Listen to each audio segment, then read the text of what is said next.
Good morning, everyone. Happy Monday. It's beautiful to be here. It's beautiful to be seen. It's beautiful that it is Monday. Happy Monday to each of you. My back is in trouble.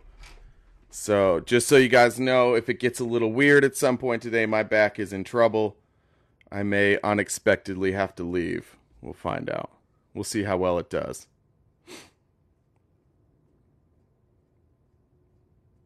Had a great time, just barely in what was it, Sports Moms live, where I showed up. I don't know who that is. I showed up because I saw Cog was in there. By the way, if you're not following Cog, Cog's brilliant. Follow Cog, but I think it's Antifa Cog, maybe, or maybe that's what it is in Discord. I don't know, but I just showed up because Cog was there and immediately got invited up. I said 4 words and got booted. This is where I got the idea for today's topic. It's over, MAGA. It's over. You can't even be in the room with other people now. You can't be in the room with people who tell the truth now, because it's over for you. You've lost you've lost every major argument that you've had. All the stuff Trump promised that you were going to get, you didn't get. All the things that were going to come true. Clinton, she was going to go down, right? You had the Epstein list. That was going to bring down all the Democrats. You were going to expose COVID. All this stuff that you keep saying was coming, it never showed up. Good morning, everyone. Madeline, Sarah, good morning. Vote blue to have your guns taken away. No, just yours, pal. Just yours. Just yours. That's my favorite thing about conservatives. By far, my favorite thing about conservatives is their obsession with the Second Amendment. Why? I get it. I'm pro Second Amendment. Like, I'm good with it. That's where I get a lot of disagreement from the people here in the chat. But but my God, why do you like them so much? Why do you like guns so much? It's bizarre. Don't tell me it's to protect yourself against the government. Don't even say it. Don't even say it, because listen, one push of a button, you are toast. You remember that? You remember what's going on in Israel? They have that Iron Dome. Who the fuck do you think gave them that? Who do you think made all this weaponry? And you're like, I gotta keep my AR. Get out of here with that. I'm fine. I'm pro Second Amendment, but stop being weird about it. Stop being so weird about it. It's weird. That's why I'm asking you, please, to not be weird about it. If you saw my video this morning, maybe you did, maybe you didn't. I put out a video about, it was, I'll tell you, I wasn't going to talk about it because it's a little bit, I don't know, it's a little bit gossipy, but then it's now been confirmed so mmany times that it stopped being gossip, and it's now something that we actually need to talk about. But we have Donald Trump just handing over secrets right and left to an Australian billionaire, parading his wife around to like try and make people jealous. If you missed it today, basically this Australian billionaire, his name is Anthony Pratt. He basically said that you can bribe Trump to do anything. Bribed him by paying too much for Mar-a-Lago tickets. Says that he basically runs his entire business like the mafia, just takes bribes, and you pay it to Mar-a-Lago. He said that after Pratt bribed Trump, Trump gave him classified military intelligence, or shared it with him, I guess. Maybe didn't give it to him. And we're still supposed to think that it was okay that he had just these classified documents lying around in his house, just chilling on the bathroom floor, up on a stage. No. He was totally being careful with them. It's just a witch hunt. That's what we got. Slow morning today, my God. All right, so I'm gonna head over. All right. Thank you, Discord. Let's head over to the news real quick. We'll go Twitter first. How's everybody else? I log in Friday because sorry about Friday, guys. My ex was out of town, so I had my daughter on Friday, which I usually don't until later in the day. And the person that was going to watch him fell through, so I apologize for that. You would have hated the live. My daughter is not a fan of letting other humans speak, She might have got some of that from me, but I'm trying a lot harder to remedy that than she is. She's putting very little effort into remedying that. Anthony, I see you, bud. Let me just get to the news first. Trying to get opposition only in the box. For my mods that are here, I don't know who's here.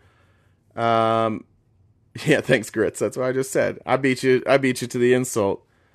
I think Infectious, Korean, Jen. I don't know if Whisper's here or not. Not sure, but Diva, I don't know if I've seen you yet. Welcome to everybody. God is real.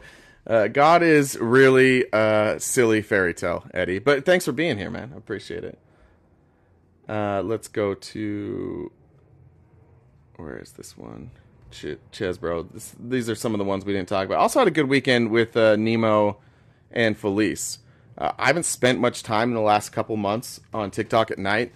It's definitely changed from what I'm used to. Eddie, if you want to talk, just come up here. I do. You can come up here if you want to talk. I don't read the comments, dude. Trump's chance of conviction in federal January 6th case may have increased if the special counsel uses Ken Chesebro's admission. Obviously, Chesebro and Sidney Powell. I guess this was the Kraken. I guess this was it. I guess the Kraken all along was just to plead guilty to some crimes. I guess that was the plan. Trump is in the chat. Trump Chain in the chat. Welcome, Trump Chain. Trump Chain in the chat will stay in the chat because none of them actually have anything to say. But you're welcome here, and you can talk about Trump in the chat all you want. That would be terrific. Chesebro's guilty plea is. Let me pull up the exactly what he pled guilty to, and let's talk about that.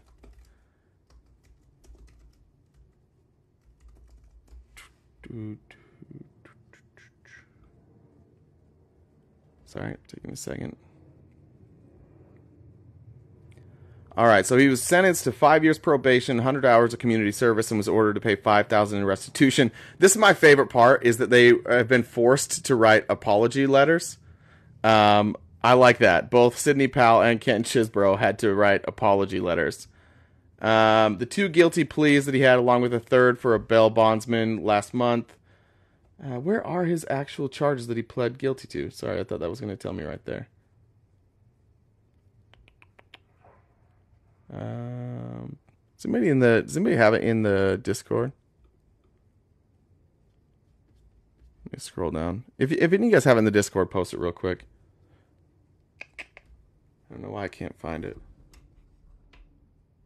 Why the apology letters, do you think? Because they lied to Georgia. They smeared the you guys are the worst. They smeared the state of Georgia. They smeared the electors. They smeared elected officials, all in an attempt to lie about an election. And people still show up every day, and they're like, "This is our party. We love this party. Yay, Republicans! The election was stolen." Did anybody get it yet? No, everybody's just giving me fucking memes. Thank you, Discord. The usually reliable Discord is not as reliable as they once were this morning. 1 count of conspiracy to file false documents. Is that it? Is the whole thing? Oh, okay. Conspiracy to file false documents. Which, look, if you're gonna plead guilty to this, now for MAGA, you're gonna have to explain to us what's going on, guys. We'll jump back to it. Hey, Rob. Oh, did Rob leave? Trump 2024 Rob left. I'm not in like the greatest mood today, so I mean, I guess that's fair enough. You want to get going. I'm just trying to get opposition in the box today. I'm looking for non-friendly fire this morning. It was a long weekend. I need non-friendly. All right, so there we go. Let's head over to Newsmax, where everybody knows we get our real news. Jeff, Anthony, I'm just gonna drop you real quick. Lindsey Graham in Tel Aviv meltdown tells Newsmax to get out of here. What happened here?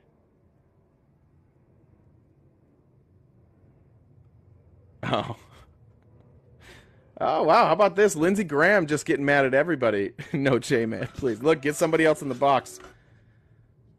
Nobody wants to hear from J-Man, but we can get him in the box if we can't get other people. Oh, J-Man, stop spamming, you potato. I know you're running out of places to go.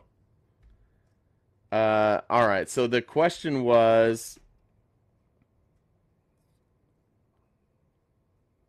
What was the question he was asked?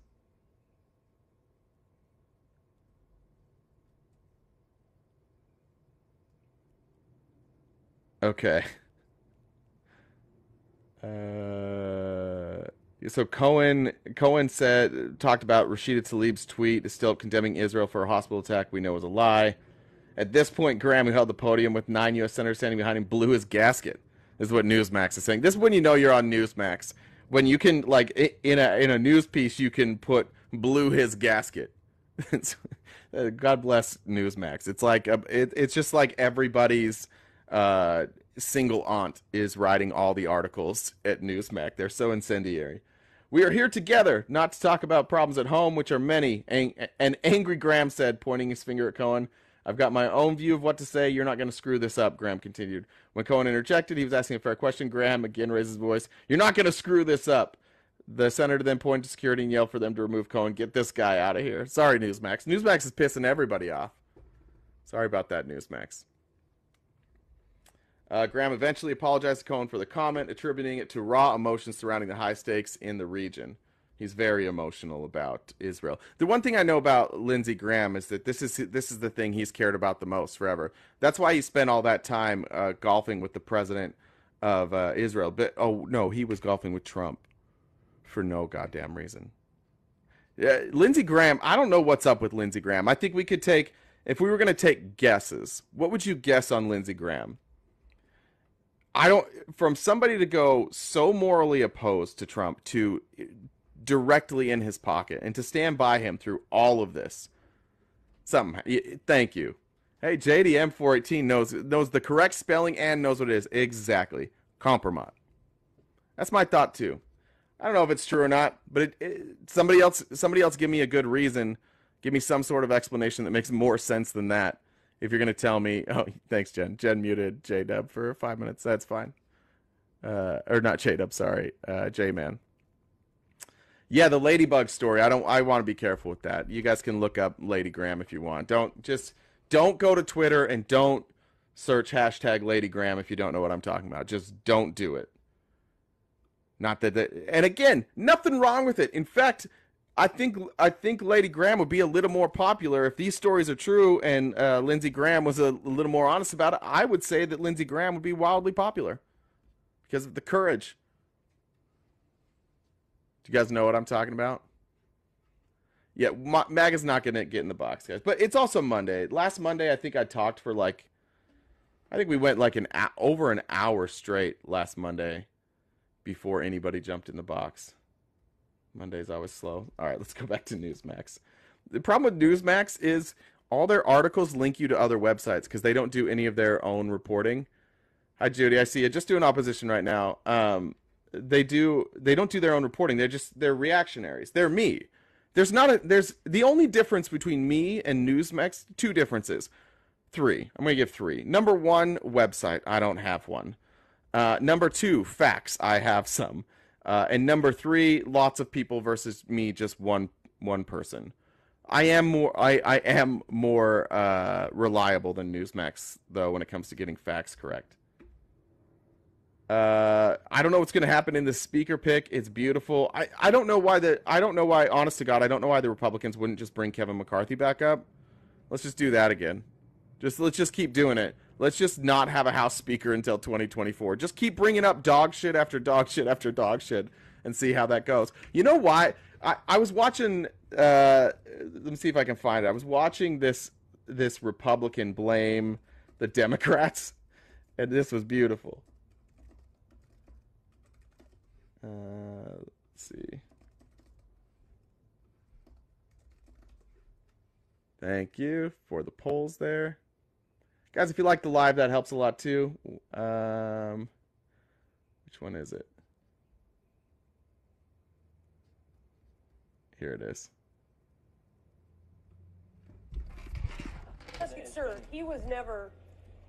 McCarthy was never in a holding, Steve. I'm sorry?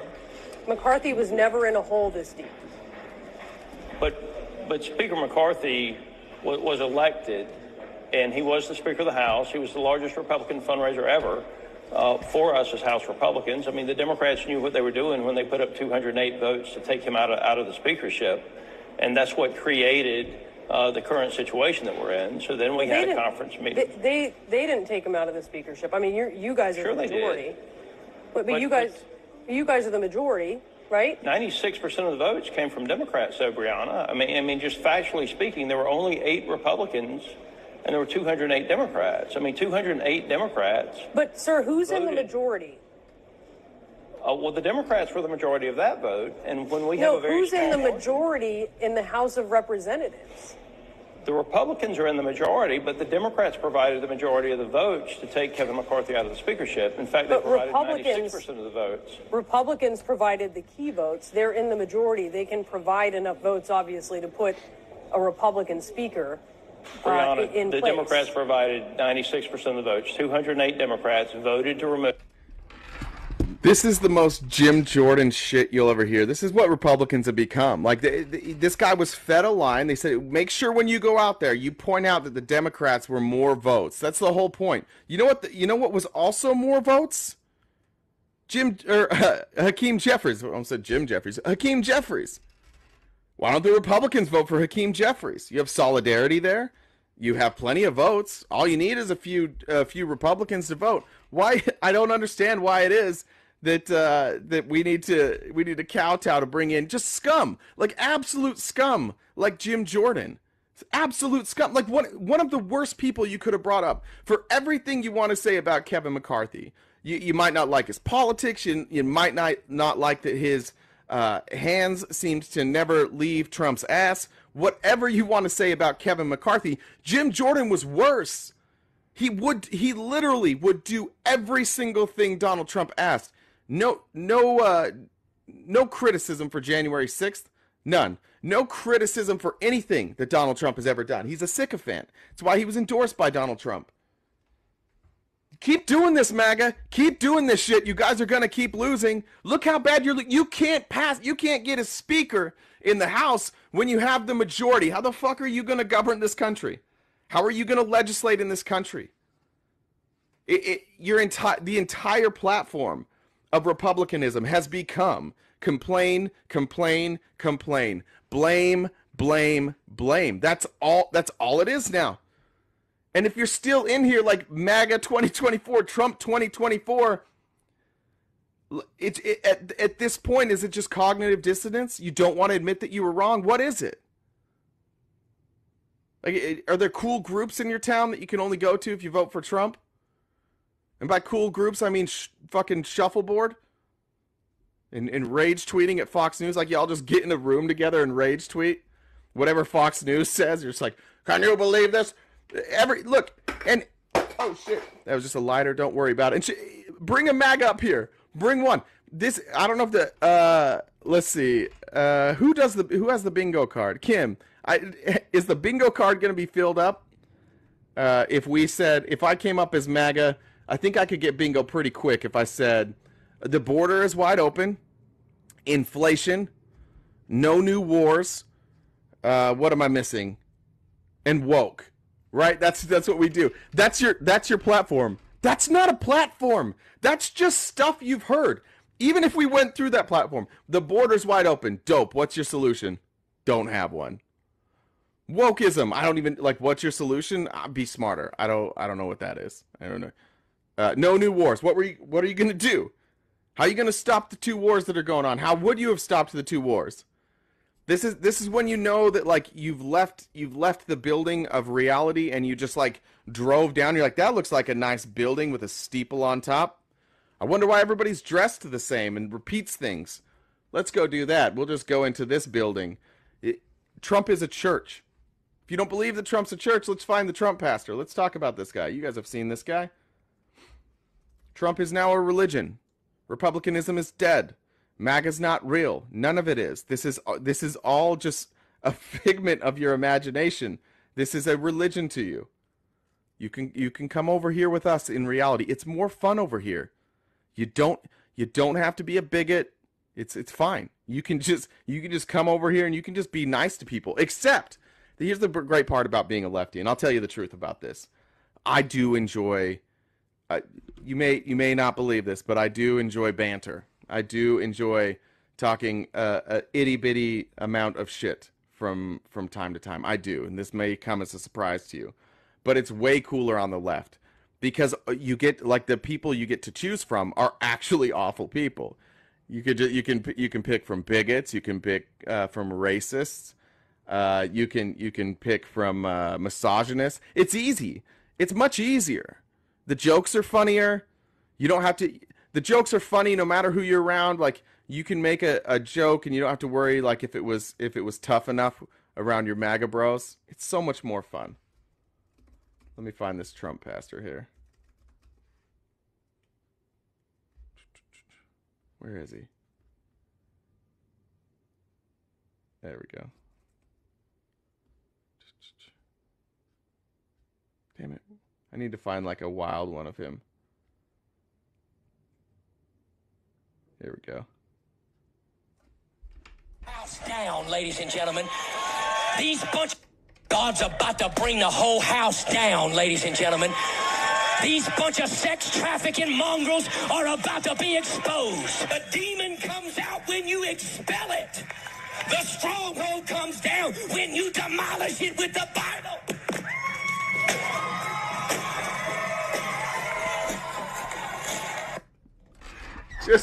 Just for clarification there, the pounding that you heard at the end, this pastor had what appeared to be a baseball bat with maybe some padding wrapped around it, and he was breaking down a Barbie's playhouse, and not well, by the way, not well at all. It took a remarkably large number of swings for the Barbie playhouse to come crashing down. Now, one of two things happened: either Mattel has really upped their game, and they want stronger stuff, or this pastor may not have swung a bat before. But let's keep hearing what he has to say. His name, by the way, is Greg Locke. He's an absolute lunatic.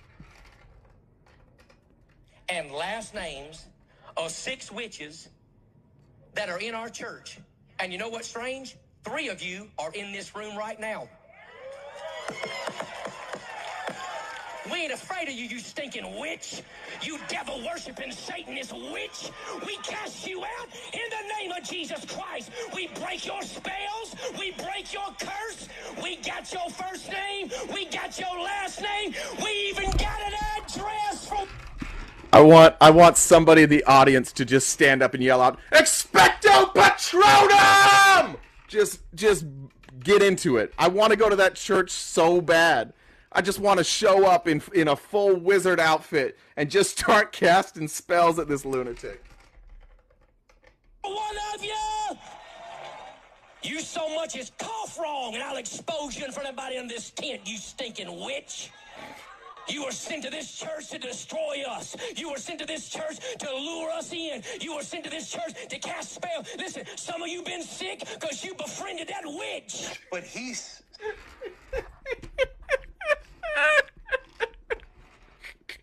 People imagine showing up to your pastor, just see your pastor. "Hey, Pastor Locke, how are you?" "No, I'm good. I got a little bit of a cold." "Yeah, you must have been hanging around that witch." I tell you what, I'm so courageous. If that witch coughs, I'm going to expose her in front of everybody. Congratulations, MAGA. Congratulations. You got the worst people, man. Just like the worst people. I don't know what's happened. What happened to you guys? Well, I know what happened. Do you want me to tell you what happened? Where's my MAGA? I can tell him a story. I can tell you what happened. You want me to tell you what happened? Yeah, you do. All right, I'll talk quietly to you. I'll talk sensitively to you. Here's what happened. Round about 2015, the Republican Party was struggling to find a leader. They looked around and they said, "Not that guy." And it was a really gross-looking guy with orange skin, weird hair. And they're like, "Not him. Not him." But that guy was more savvy than we thought. And that guy knew that there was what he called the silent majority, and he was right. It was the silent majority of the Republican Party, not the country. Is this gonna Dems against? I knew this would get him. I knew it would get him. I'll finish the story later. Dems against Trump. How are you doing today, RTP? Good. How are you? I'm doing good here. I'm at work until 8 o'clock tonight. Oh damn, man. What do you do for work? I work at a IT help desk here. I get to work at home. Oh well, fuck all those people's computers. We can talk. They don't need help. I hope they get viruses. What's up? Anyways, I was on a live earlier, and these people are like wanting to vote for Dr. Tanner here because they're tired of the red and blue shit of Trump and Biden stuff. And Who the hell's it's Dr. Tanner? oh, he's this third party person running here with stuff here, but I was really respectful to them. I made a few points. Like one, no third party candidate from the Green Party has ever won anything in local, state, or federal in over 20 years. I'm like, if you vote third party, you're literally throwing your vote in the garbage. When you're voting third party, you're giving your vote to either Biden or Trump. Here, it's like as much as there are other people that are more progressive. Real quick, hey, here. thank you, Adora. Thanks for the raid. My new friend Adora. We recently became friends. Thank you guys for coming over. Thank you, Adora. Keep going. As I'm like, are there other better progressive Democrats out there? Absolutely, but the issue is that I'm like, they are not having the votes at this time here. So I'm like, unfortunately, it is going in 2024 going to be Trump versus Biden, and that's what it is going to be here. I'm like, nobody in the Republican Party comes anywhere as close to doing the things that the American people want. Are the Democrats a good, perfect party? No. Wait a minute. Are you sure? Did you check? Did you double check that? They might be perfect. The Democrats have their own issues here and stuff here. The issue with the Democrats is their messaging definitely needs to get better, a lot better here and stuff. They need when these Republicans talk smack, they need to give it right back to the Republicans and say, "Hey, Biden's infrastructure plan." Here's the truth about the difference between the two parties, and I've heard this a lot lately, where they say like, "Oh, the Republicans are better at messaging." Yeah, because they don't fucking stand for anything. They don't stand for inclusivity. They don't stand for like a wide variety of ideas. For Democrats to have like a good messaging, they've got to find some things that they're unified on, and we're not that unified. So, and I guess I'm still a Republican technically, but not even all the Democrats want universal health care. Not all the Democrats want to tax the rich. So it's hard. But with the Republican Party, and especially in the Trump era, nobody has to think. Nobody thinks. They just, whatever Trump says, they do, and that's why they've been successful. Make no doubt, bones about it. And I would love to see the Democrat Party. I hate to say this. Like, I'm a lefty, right? I want things far more left than they are. But, we do need to be a little more unified in our messaging. We do need to pick 2 or 3 issues every election cycle and run on those issues specifically. Something you can find, conformity with, unanimity.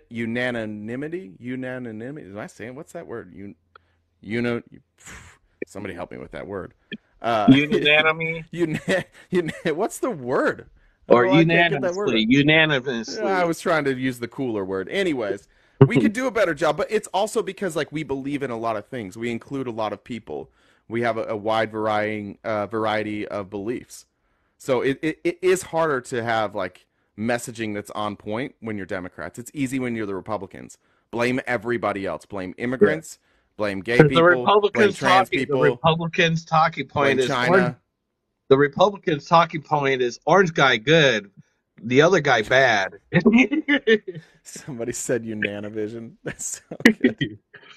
All right. Anyways, let me see if I can get some opposition in here. I appreciate it, brother. Yeah. Make sure everybody that you're registered to vote and fuck Donald Trump. That's right. That was the end of my video day. I don't know if the 2 that are in the box. I'm not looking to do a panel or just talk about Democrat stuff all day. So please, if you're in the box, be opposition. I'm gonna this is just a guess. This is just a guess that this is opposition.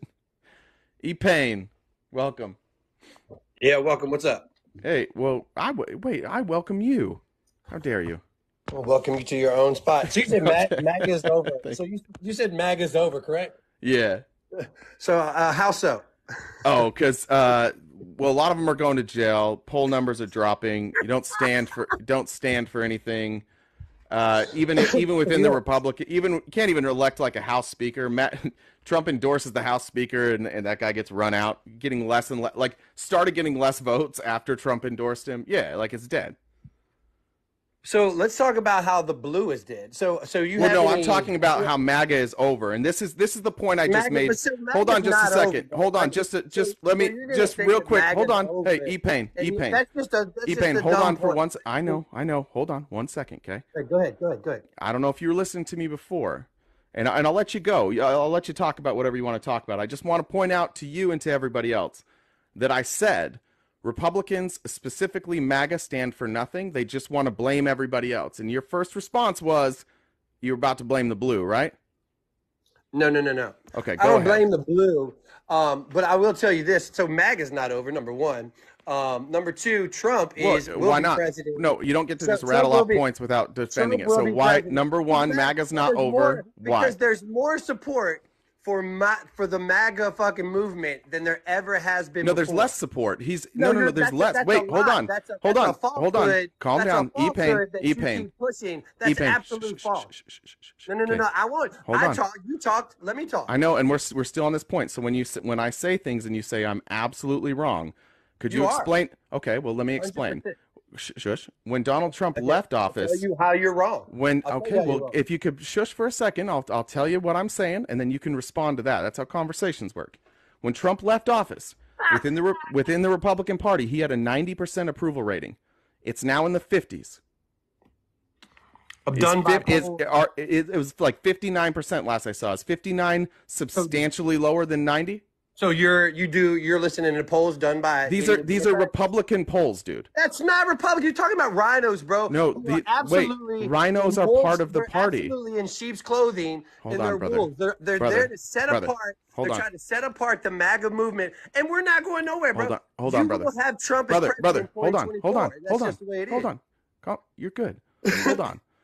Nobody's saying that there aren't people. I wasn't done yet, pal. Well, I'm telling you, pal. Okay.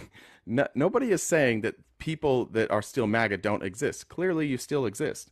What I'm saying is that by the numbers, so if we look at 2020, when MAGA lost the election, MAGA, you're right. Sure. MAGA candidates lost their elections.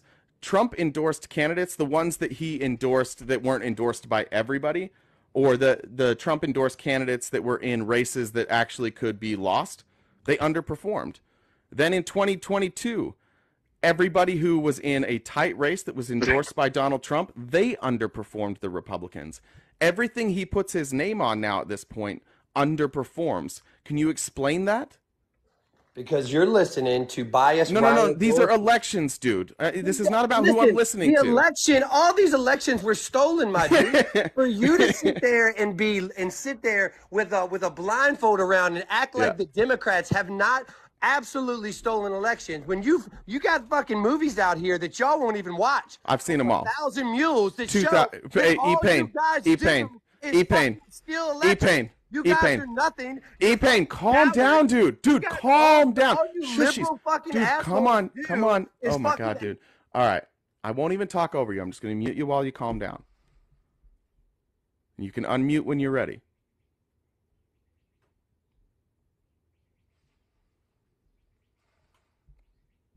E-Pain, you're muted, pal. E-Pain. E-Pain.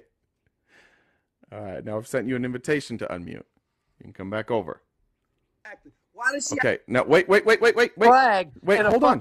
E-Pain. Hold on. E-Pain. Motherfuckers ain't brother. Hold on. Hold on. Loser. You're a fucking loser. And all hold on.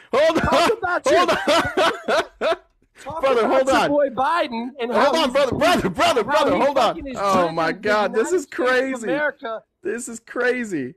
Okay, I gotta mute you again. Now, E-Pain, one thing you don't know is that I muted you through your whole rant there, and you just kept going. That's why it took you so long. So I'd like to talk to you, but you've got to stop screaming at me, okay? Now I'm going to send you an invite to unmute here, but you got to stop screaming. Oh, he left. He left.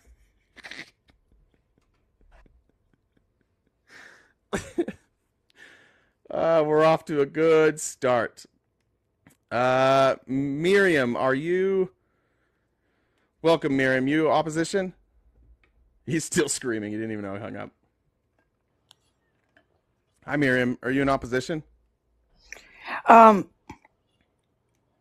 No, I'm not. Okay, just looking for opposition right now. All right, sorry, didn't mean to hit it. No, you're good. See it. Didn't mean to hit it. That's the story of Trump's next autobiography. All right, Ed, are you opposition?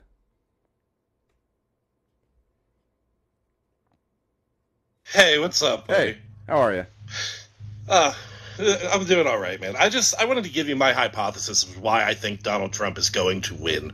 Less about, I'm not going to try to, make my case for why he has better policy or whatever. You know, I'm not especially well-read and all that stuff, but just why I think he's going to win in 2024.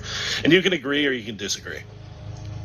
I mean, as of right now, 13 months out, which means jack shit, he's up in 5 of the 7 war ground states and tied in 1 of them, and seemingly trending forward or upward. I'm sorry, and obviously, you know, boomer polls or whatever. So you don't really have to care about that if you don't want to, but it is something to take into consideration. I would say it's in I would say that it's not to say that there's not a chance he wins. It's not to say that the polls are way off.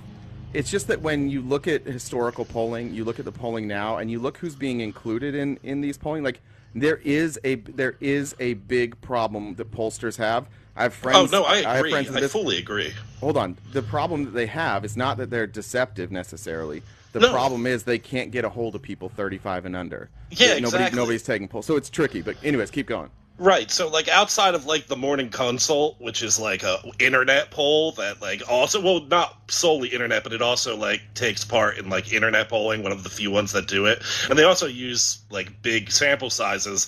There aren't many polls that like you said, attract people under 55. Right. Or people that are not Republican, honestly. I mean, have you ever taken one? They take forever. Yeah. Because there's so many hoops. There's so many hoops you have to go through.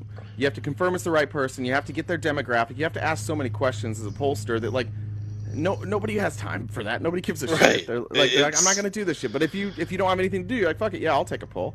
And then it's hard to run a straw poll because the only people that are going to show up are people that care about polling those things. If you're here's an open poll, ask me about the president. You come to me. That's only going to make people who already care about voting in the first place to show up, not the average voter who's just a guy who's oh, look, it's election day, I better go vote. So I understand that polls are iffy on that. That being said, if you actually look at the 2022 polls, anyone could have seen that red wave wasn't coming. Yeah. I would personally think. And the fact that Herschel Walker and Dr. Oz and all these clownish types of people were put in the hot seat did not help. Yeah, that's like I said, I still support the whole, but I don't support that, and I hope that a lesson was learned, but I doubt it was, because whoever kisses enough ass usually gets on the Trump good side. Yeah, I don't see that changing when he's 78 The problem years with that old. is the Trump good side used to be a good thing, but it's not now. It's the kiss of death. It happened in Arizona. Arizona, we may look purple right now. I don't know how purple we are. Again, it's going to depend on Gen Z.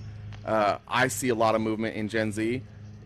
Just here in Phoenix, I see the Democrat movements. I see the people that I'm contacted by.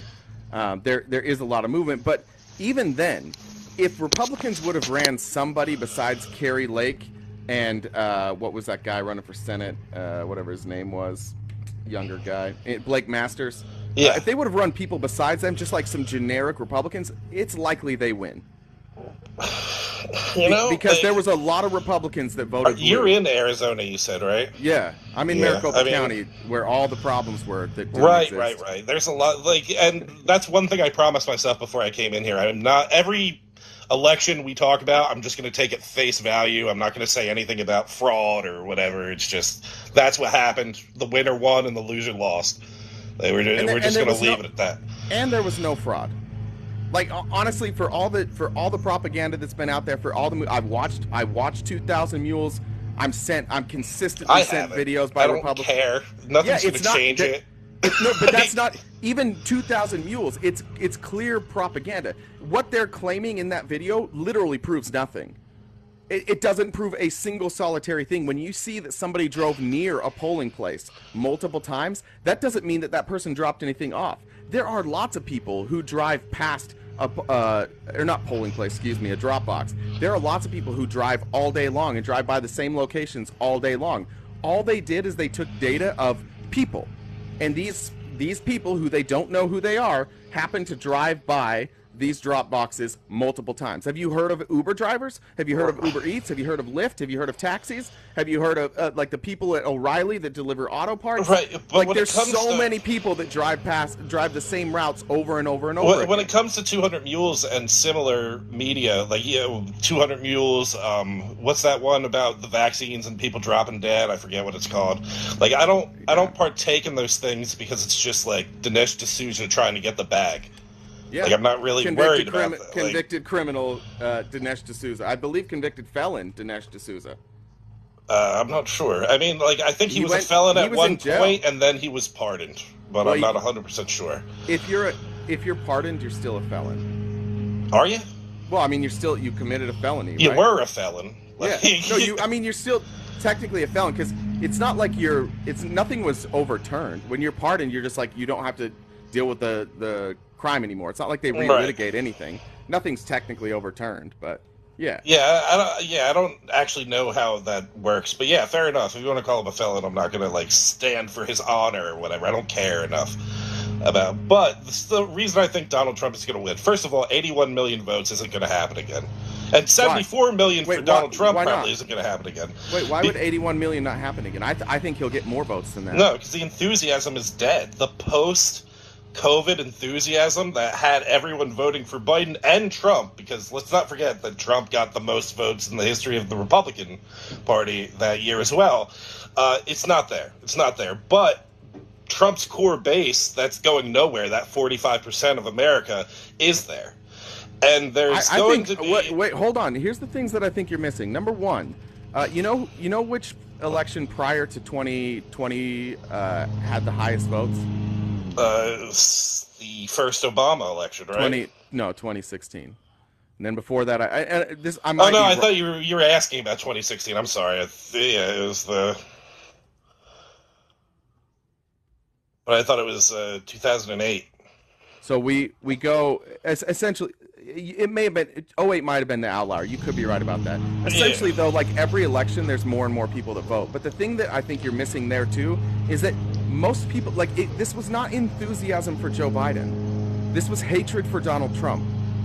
I'm comfortable saying that as a Democrat, as somebody who voted for Joe Biden. I voted to not vote for Donald Trump, and the hatred of Donald Trump is higher now than it was in 2020. Never has this man been more hated. Republicans, if they really think this was about COVID, you've got another thing coming. It wasn't about COVID.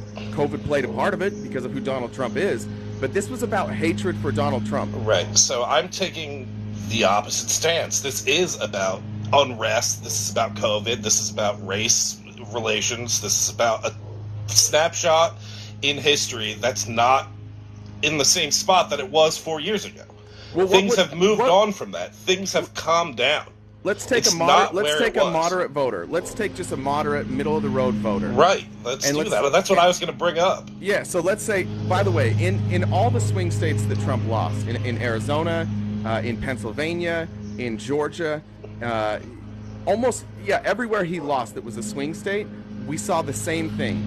A lot of registered Republicans voted Democrat. A lot. I think in Arizona it was something like 60,000.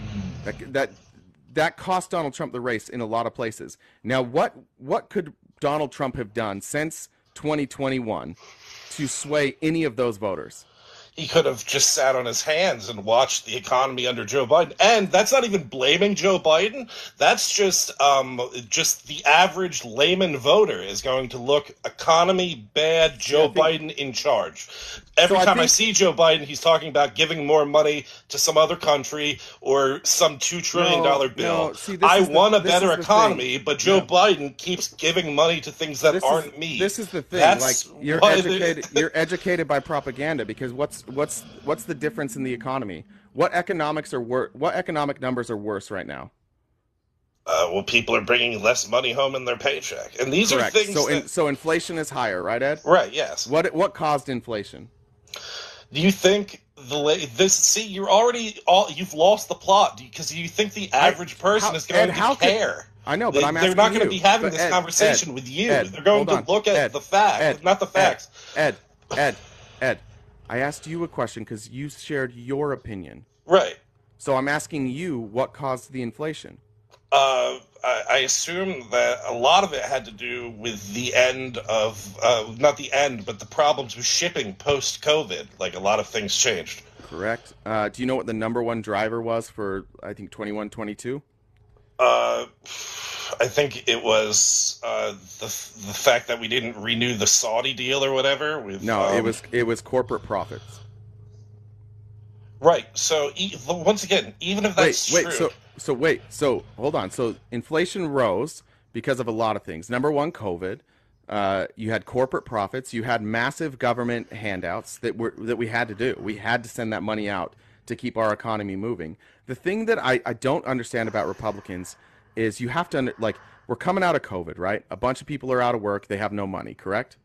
Mm-hmm. Okay. What's our option besides giving them money? I don't know, but the thing is that... Right, no, and here's why I asked the question, because the answer is we have to give them money, because it's in a moment like that, there's no other choice. But Republicans are campaigning on we shouldn't have done that. How many Republicans, how many poor people do you think were kept afloat by that money? I'm not quite sure, but that's not what I'm trying to say. And you don't think some of those people are going to recognize it when Donald Trump when Donald Trump is campaigning on we shouldn't give that money, we should cut Medicare, we should cut Medicaid, we should raise the age for when you retire.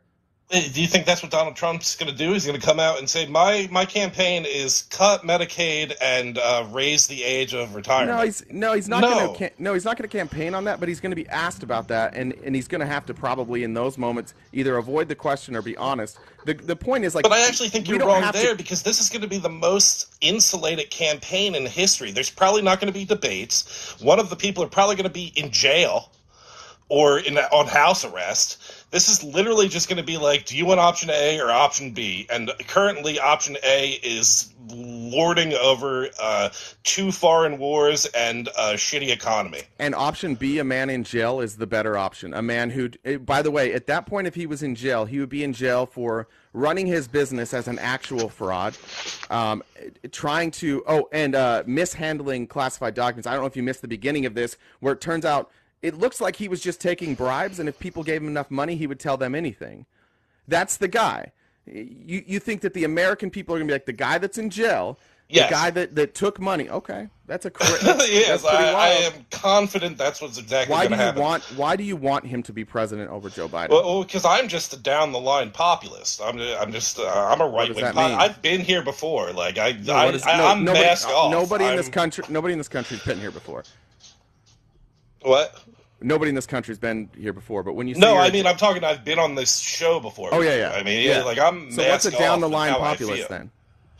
I just believe in American first policy. I believe in bringing back manufacturing. I believe in forcing other countries to pay their share. I believe in American exceptionalism, and I think that we should ride that.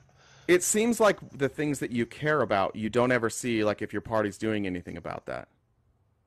First of all, I'm not a Republican. You're MAGA. But under Trump, we lost manufacturing jobs. He didn't bring manufacturing back. We lost manufacturing. Manufacturers left. Remember Harley Davidson? They left. Yeah. Yeah. We lost manufacturing jobs under Trump. We lost manufacturing Yes, jobs. we had a net loss of manufacturing jobs under Trump. We also brought back a lot of jobs. Net loss. We had less when he took. We had less when he left than when he took over. Yeah. Oh, yeah. Okay. Let's not do that, though. Let's not be disingenuous about COVID job numbers. We know that he had the lowest unemployment rate.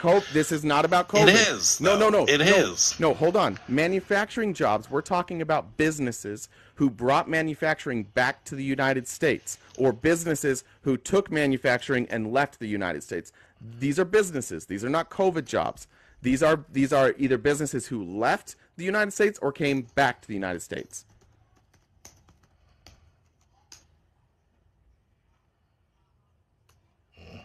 This is from EPI.org.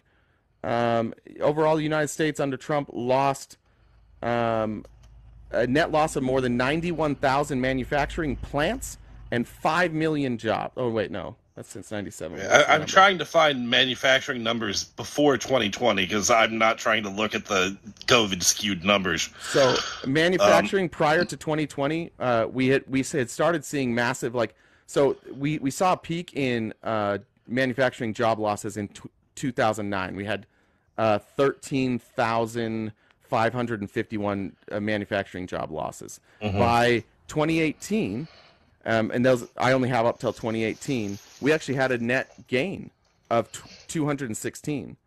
The year before that, we had a net loss of 1,000. So we were down almost 12,000. So it looks like under Democrats, every single year almost, we had a net gain. Like we had not a net gain. We had less of a loss in manufacturing every month under Democrats. And Trump ran on manufacturing, and then he had a net loss. I mean, from what I remember, it is the lowest unemployment rate in. We now have a lower unemployment rate than at any time during the Trump presidency. I mean, if you're counting Uber Eats jobs for 12 hours a week, you're not. Yeah. These are full-time jobs. Uber Eats are not full-time jobs. Those are contracting jobs. Those don't they get factored count into the those. No, they don't. They do. No, they don't.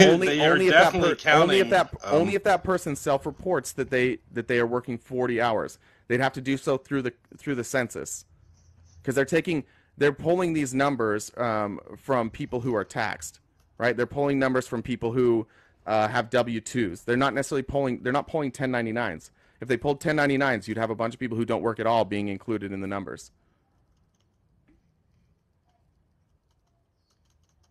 Yeah, I honestly, I'm not quite sure how that works. So you may be right. I'm not gonna try to make an argument that I'm not well read on. That would be the main point is we talked about this at the beginning. What Donald Trump and the Republicans do really, really well is they do messaging really well. They tell you a bunch of things that they care about, and then if you look statistically, it's not the case. But it's easy for somebody to be MAGA and feel like they know things because they're told catchphrases all the time, and they're told those catchphrases by so many people that they're just like, it has to be true. I'm told this. MAGA's good at that. It's true. They're very good at that. But I would say, even as a populist, which I'm not, even as a populist, the things that you care about, Donald Trump did not deliver on. He didn't deliver on anything that you care about. I mean, I disagree. People widely report that they had more money in their pocket. Gas was cheaper. The Stay in Mexico Act was working very well. Ed, here's the thing. We got to be careful with this. Just gish galloping. Let's go point by point. So the first point was what? People had more money in their pocket. Okay, that's true. And why did people have more money? And wait, hold on. Why did people have more money in their pocket? Well, partially because of his tax cuts. Inflation. The only difference was inflation. People are making more money now than they were during any time during the Trump presidency, but inflation is higher, so it's more expensive to live. But they're actually making more money now. So unless you can link that inflation to something Trump and or Biden did, then it's kind of hard to compare that number. But number two was what? Gasoline was cheaper. Okay, obviously gas was cheaper. Gas under Obama was cheaper than Trump. Gas under Bush was cheaper than Obama. Gas has been steadily rising for 40 years. We had a massive spike in gas prices, again, due to COVID. The low prices under Trump were also due to COVID. When he got down around $2 a gallon, it's because our country and most other countries were completely shut down. It's basic supply and demand, right? Whatever you say. And well, I mean, if it's not supply and demand, could you explain like why gas prices would have been cheaper under Trump than they are under Biden? Because he cut better deals, like better foreign deals, the OPEC and whatnot. No, he didn't. There's no evidence of that. And we're drilling more oil now. Yeah, and we're drilling more oil now.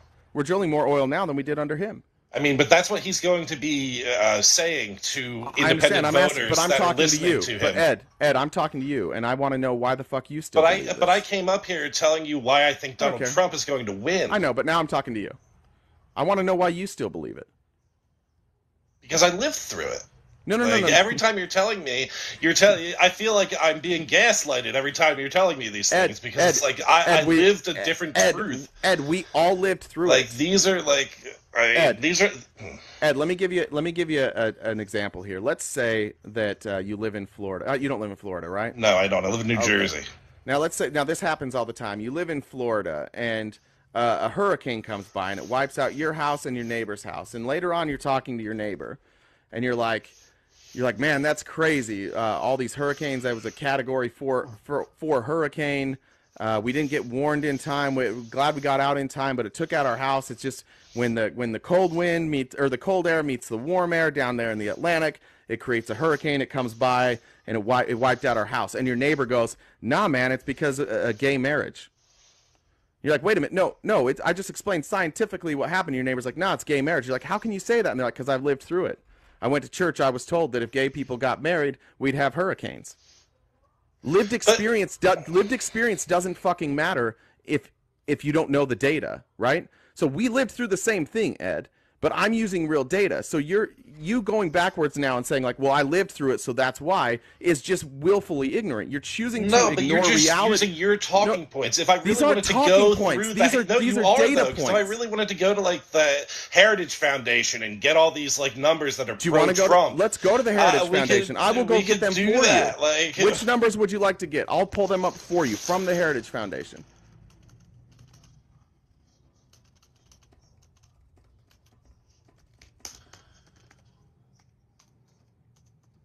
All right, I've got the Heritage Foundation here, the Trump economy. Is that what you want me to look at? Yeah. What year is this from? Because this is talking about first quarter. This might only be from 1 year. Let's see. I don't see a date on it. Why doesn't the Heritage Foundation date their stuff? Oh, this is from 2018. Okay. So this is talking about, this is just an article. It's right, from when exactly, they... Hold on. I didn't even finish, Ed. You gotta relax, dude.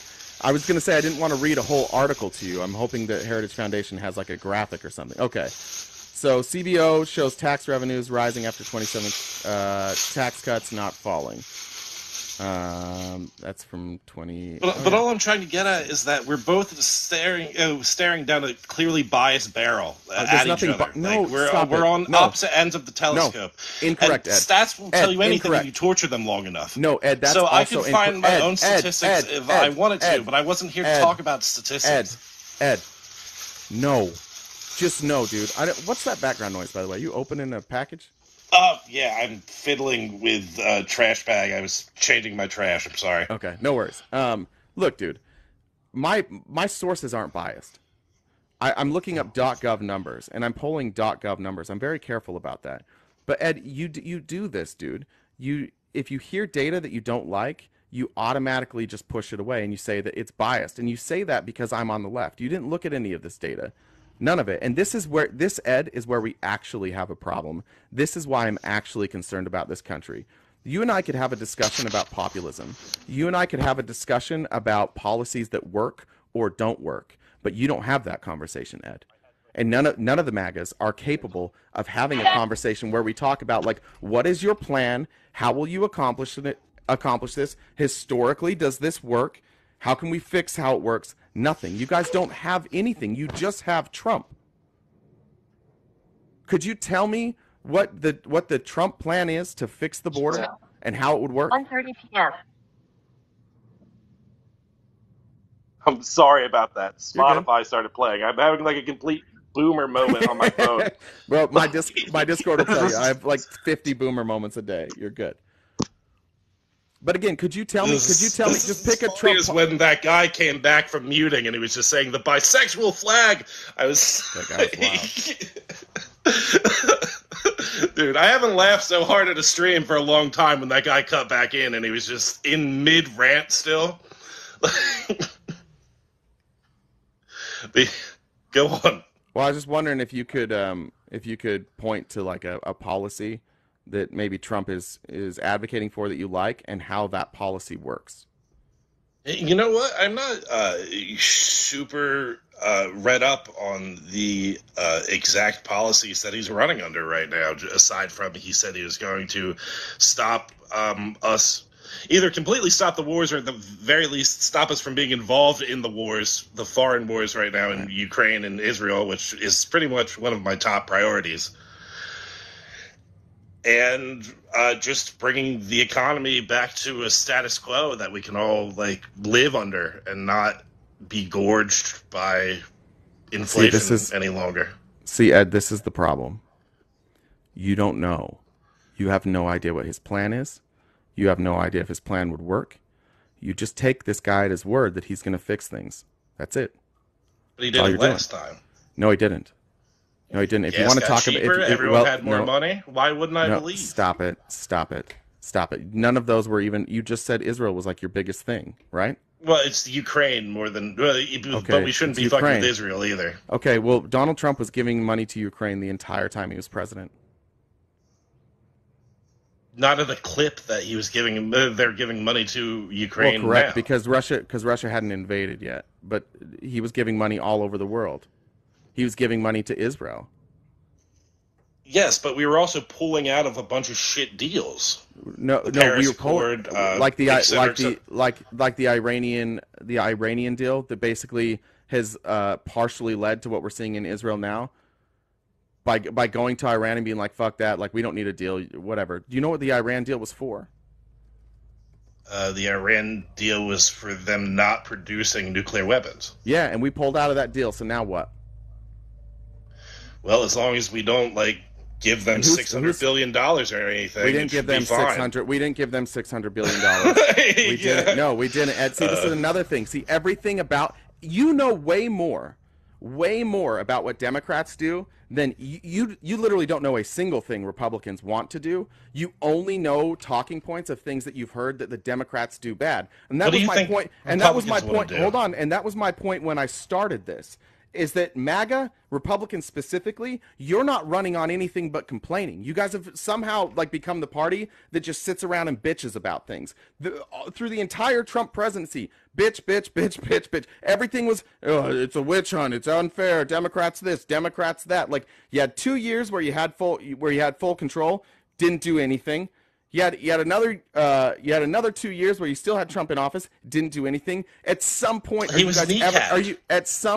you going to recognize? You know why though, Ed? Here's the thing. Because his own party was eating it. Exactly, Ed. Because even his own party knew what a fucking scumbag he was.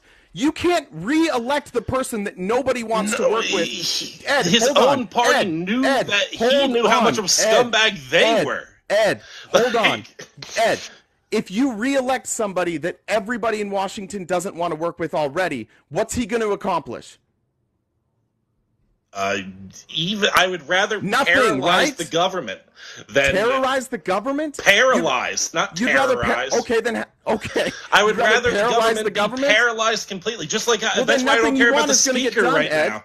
That's why I don't care about the speaker right now. I'd rather we really need a speaker of the House so we can go back to funding these forever wars. Yeah, Ed, and not getting shit for our taxes. Ed, you are the silliest of all silly gooses. If you don't understand why we need the Speaker of the House, that is something we need for our country to function. If we don't fund the government, people will die. People will starve. There's real consequences to this, Ed. You're playing politics because you worship Donald Trump. You don't know anything about how our country operates or anything about what the Republicans are suggesting. You, Ed, just tied yourself to Donald Trump and you want to win. It's a game to you. Nothing good will happen when Donald Trump is in office. Nothing good will happen for you. Your life will not get better. He's running on fascism. He's running on taking more control. And you're along for the ride because you like some of the things that he says. America will get markedly better. It will how? Name progress, one way how? Name and, one way. And you Name will be also one rewarded specific when he's way. in office. You'll be we rewarded? We are going to drag you to progress, kicking and screaming. And it'll be great for everyone. Ed, you're too stupid to get anybody to follow you. But I'd like to know, again, what is one specific thing that you guys are going to do to make the country better? Well, like I said, first of all, we're going to pull out of these forever wars. We're going to continue to no longer. Why didn't he pull out of them when he? Why didn't he pull out of them when he was president? He was literally in the middle of pulling out of Afghanistan the correct way when he left office the first time. Why didn't he do it? Why didn't he do it before that? Because there was an election to be won, which he lost. That's really stupid. Why didn't he do it when he was president? I don't know. I don't work for his. Oh. You don't know. If it's so important, but you don't know. Yes, it's so important that it actually takes planning. Yeah, So if it took 4 years for him to get out of Afghanistan, I trust him when he says that. No, it didn't. It did not take 4 years. It did not take 4 years of planning. It didn't take 4 years of planning. You're out of your mind. But again, you don't even know the details of that because all the generals who have been involved said that the plan that they followed was the plan that they made with Donald Trump. They followed the plan. The only deviation they really made is they pushed it back 1 month. Trump would have done it sooner. From what I heard, Joe Biden rushed it, and that's why he rushed to meet a deadline that he wasn't ready for. He pushed Trump's. No, stop, Ed. There was a deadline, and he pushed it back a month. Trump set the deadline. Trump publicly announced the deadline. You don't know what you're talking about ever, dude. You're misinformed. I'm sorry. You're misinformed. You can be loud and boisterous about the situation as much as you can. You can say everyone else in the world is wrong but you. But just because you say it louder, what does it take in your life? What does it take in your life for somebody to convince you that you were wrong? Well, the exact opposite. When was the last time you said you were wrong? I mean, the last time I said I was wrong was probably the last time I realized I was wrong. Which was when? Off the top of my head, I have no idea. That arguing with my girlfriend or something. That should be a problem, Ed. That should be a problem. The amount of times you've been wrong on this call alone, and you'll never admit it, dude. It's crazy. Ed, with all due respect, I'm sure you're a great. On anything I didn't know about. Ed, I'm sure you're a great guy. Ed, I was talking. I'm sure you're a great guy. You're nice to me. I like you just fine, but it takes a lot of work. It takes a lot of time to be educated about these issues. You have to spend a lot of time in the weeds to sift through what the media is telling you. You clearly don't do that. So why are you so sure that you're right when you don't spend any time learning if you're right? That's like the most loaded, disingenuous question. There's nothing disingenuous about that. Life, dude. How do you fact check, Ed? Okay, well then I'll ask it easier. How do you fact check? Non-question. How do you fact check? How do you fact check? How do you fact check? How do you fact check? Oh no, not again. 9 p.m. Fuck. That's all right. I respect a boomer moment. I have them all the time.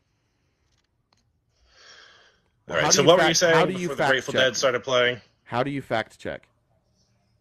How do I fact check? How do you fact check? I guess I don't fact check. I don't know what that means. Thank you. Like in context exactly. to what? This is the problem. You don't fact check. In context to what, Did you guys hear that? Wait, did you guys honestly hear? Am I the only one that heard? That's just a naked this question. Guy just how do you fact checked in what situation? That is in any situation. You read a news story. Let's say today, I just told you, because listen, we know what's going to happen. When I tell you that Donald Trump had a deadline to pull out of Afghanistan and Biden pushed it back. Now, obviously, You're not going to go fact check that because you wouldn't. But if you were going to go fact check it, how would you? All right. So I guess the first thing I would probably do is go to the, the dastardly fact checkers, the APs and the politicos of the world. Okay. I'd look over that. And then I'd see what they said, and I'd go, the exact opposite must be true. No. I would look at... You're pulling your own pants down publicly at this point. Right, no. I would probably go to one of my own sources. I'm going to be generous here. You understand that what you just said is absolutely silly, right? Makes no sense. The joke about political and AP.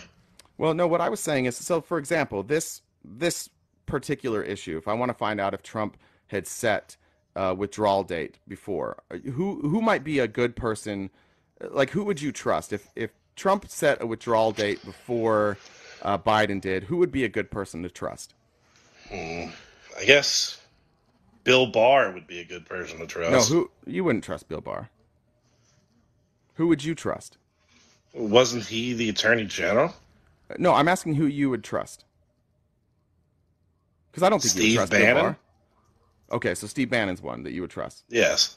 Okay, so when Trump tweeted out that he wanted to bring all U.S. troops home from Afghanistan by Christmas, yes, would Trump be a good source? Trump would be a good source. If he said he wanted to do that, I'm sure that's what he wanted to do. Yeah. And then if something got in the way he said he had a plan. That, he said he had a plan in place to get the troops home by Christmas. Now Biden pushed that back. Obviously, right. Trump pushed it back too. Yeah, I mean, things happen. From the White House official account, our troops are coming home by the end of the year. Now, you told me that Biden didn't push it back. Are you ready to admit you were wrong about that? No, I said Biden did push it back. No. No. I said he rushed his own plans. No, he didn't. No, that's not what you said. We were talking about the plan, and I said this was Trump's plan. That's what. Well, I'm sure somebody clipped this at some point. So if that's not what I said, brother, shush. Let me just explain what happened. You said that I said Biden used Trump's plan. That's what all the military leaders said, and I said the only thing that he did differently, according to them, is that he pushed it back. Right. And you said no. Trump would have done it the right way. He would have taken his time. And I said, well, he wanted to do it earlier. And you said, how do you know that? He didn't want to do that. And now I've just shown you through texts or tweets from Trump himself that he wanted to do it earlier, showing that his plan that he made was full of flaws because he missed at least two times to bring him home. There was by Christmas, then there was by the end of the year. So 2 of the dates that Trump listed for his plan, he didn't get him home by. And then Biden, when he came in and took over, he met with those same military leaders and they figured out a way to get it done, but it wasn't on Trump's timeline. That's the only thing that we know changed for sure. But you've been told, Ed, you've been told to be mad about this. Was it a successful pull out of Afghanistan? It would never. Yeah. Yes, it was. It was. It was successful. Yes, it was. So it's every what time. happened. The fallout from it is negligible. We've never left a war and didn't leave stuff behind. Never once. Not one single time. All right. Trump wouldn't have left anything behind. It was his plan. That's why it was taking so long. See, you're fucking wrong about that. This is the problem with you, Ed, is that you don't argue with facts. You argue with your feelings. Donald Trump would not have done anything different except for maybe do it sooner. This was his plan, according to everybody who was there making the plan. But well, he clearly wouldn't have done it sooner, but hold on, or he Ed, would have but just hold done on, it. Ed. But hold on, Ed, you don't like that. So instead of accepting that fact, you make up a new story in your head of, oh, well, he would have done it better, so that you can continue your worship or whatever it is of Donald Trump. Oh, that's an ugly term. It is an ugly term, but I just played a Christian preacher, one of the biggest churches, I think they're in Alabama, one of the biggest churches around there, Christian preacher. He literally preaches MAGA.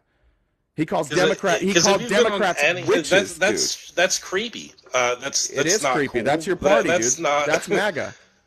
It's unfortunate. And as a Christian, I also am not a big fan of that because that's clearly nowhere in any holy text. As a Christian, what are you a fan of? Are you a fan of treating people, putting people at the border in cages? Are you in favor of separating children, and are you in favor of separating families? You're a Christian. If Jesus ran our border policy, do you think Jesus would have armed guards down there? Jesus often told people to protect where they stayed. When? Don't accept strangers. Can you give me an example of that? Can I give you an exact Bible verse? Sure. Or just a story. You don't have to give me the verse. Tell me the story of when Jesus told somebody to protect their homes.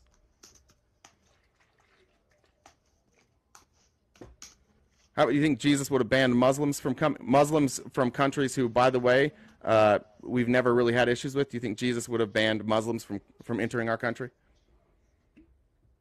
I think Jesus would have banned. I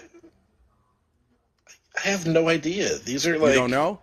You're acting. You're asking uncontextualized questions about modern America. You think Jesus would have paid? You think Jesus? Well, your Christianity is so important to you. You think Jesus would have paid off a porn star to not talk about how she was with Donald the day after he had his baby? But I'm not.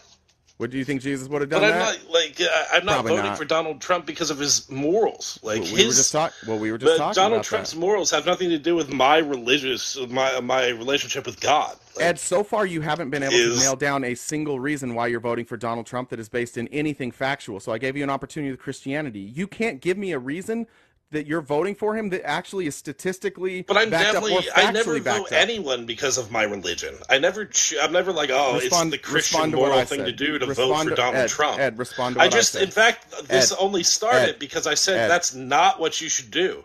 Ed, you should do the opposite of what any MAGA preacher is doing. Can you give me one factual reason, like one reason that you think people should vote for Donald Trump that you can back up with any sort of data? Right. His promise to pull us out of these current war situations. That's not data. You can't back that up with data. Shush. You can't back up a promise with data. So try again. Okay.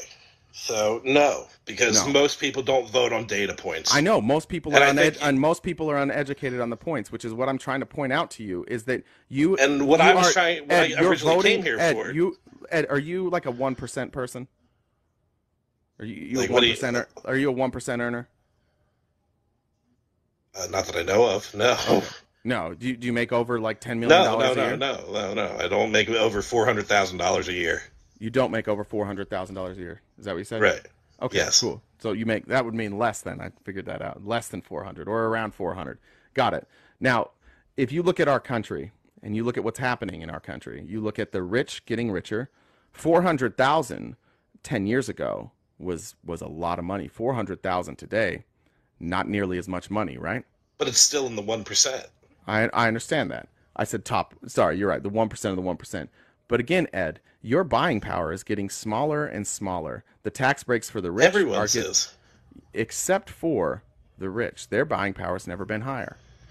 No, because they survive off debt, not off cash. Exactly. And how are they able to survive off of that?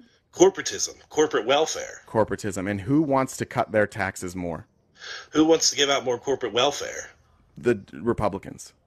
But also the Democrats. No, you said who wants to give out more, and I said Republicans. Which Republicans want to give out more corporate welfare? Well, Donald Trump is one, for sure. He wants to cut taxes. He wants to That's not corporate welfare. Taxes are across the board for everyone. Everyone he wants pays to cut. taxes. He wants to cut corporate taxes. Yes, and he also wants to That's corporate welfare. Personal taxes, federal taxes. Correct. He wants to cut taxes. Correct. That's welfare, dude. All of that is welfare. None of that's welfare. It's taxes welfare are built into the system. Ed, it's welfare when you have deficit spending. You're handing out. You love Google. Yeah, is taxes welfare? No, what I said. Yeah, you can look it up. Imposition of taxes imposes welfare costs on the population, but no, taxes are not welfare. Taxes go to welfare. What is welfare? Welfare are social systems in place to make sure people within a country are safe from things like poverty and. It's help. It's just help given by the government. Or it's help that's given by the state or the government. I was trying to give a big brain definition. So if you have deficit spending, if we are having debt spending, and you are giving corporations a tax break, you are giving them help. That's federal or state help.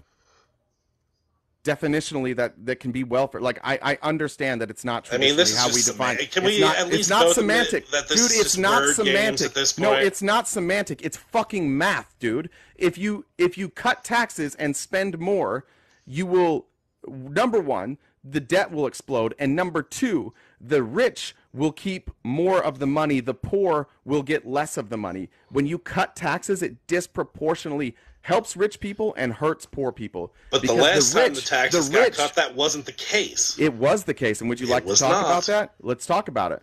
I would rather When was the last time we saw a tax cut? The last time, the 2017.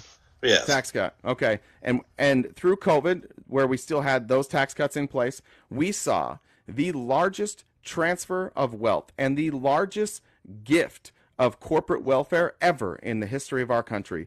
That right. took From place a paralyzed economy in a shut down world. Correct. But also, after he cut taxes, did our economy explode? No. We brought in slightly more revenue than we had the year before, but the economy was rising. Every economic indicator got better. You've been sold a lie. We had the highest economy in the history of the United States under Donald Trump. That doesn't even make sense. The highest economy? The best economy. No, that's also, there's no statistic that would say that that's true. That's another thing Donald Trump just says. That he did not preside over the greatest economy in our nation's history, not even close. But you don't know that, right? Did you fact check that? Did we have the highest GDP under Donald Trump? Did you fact check that? No, actually, no. Obama had a higher GDP. When did that happen? I think we have a higher GDP now. I think we hit an all-time high with GDP. But I meant obviously.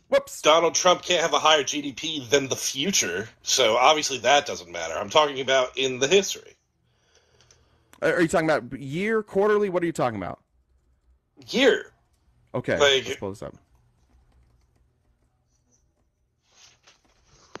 America's highest GDP.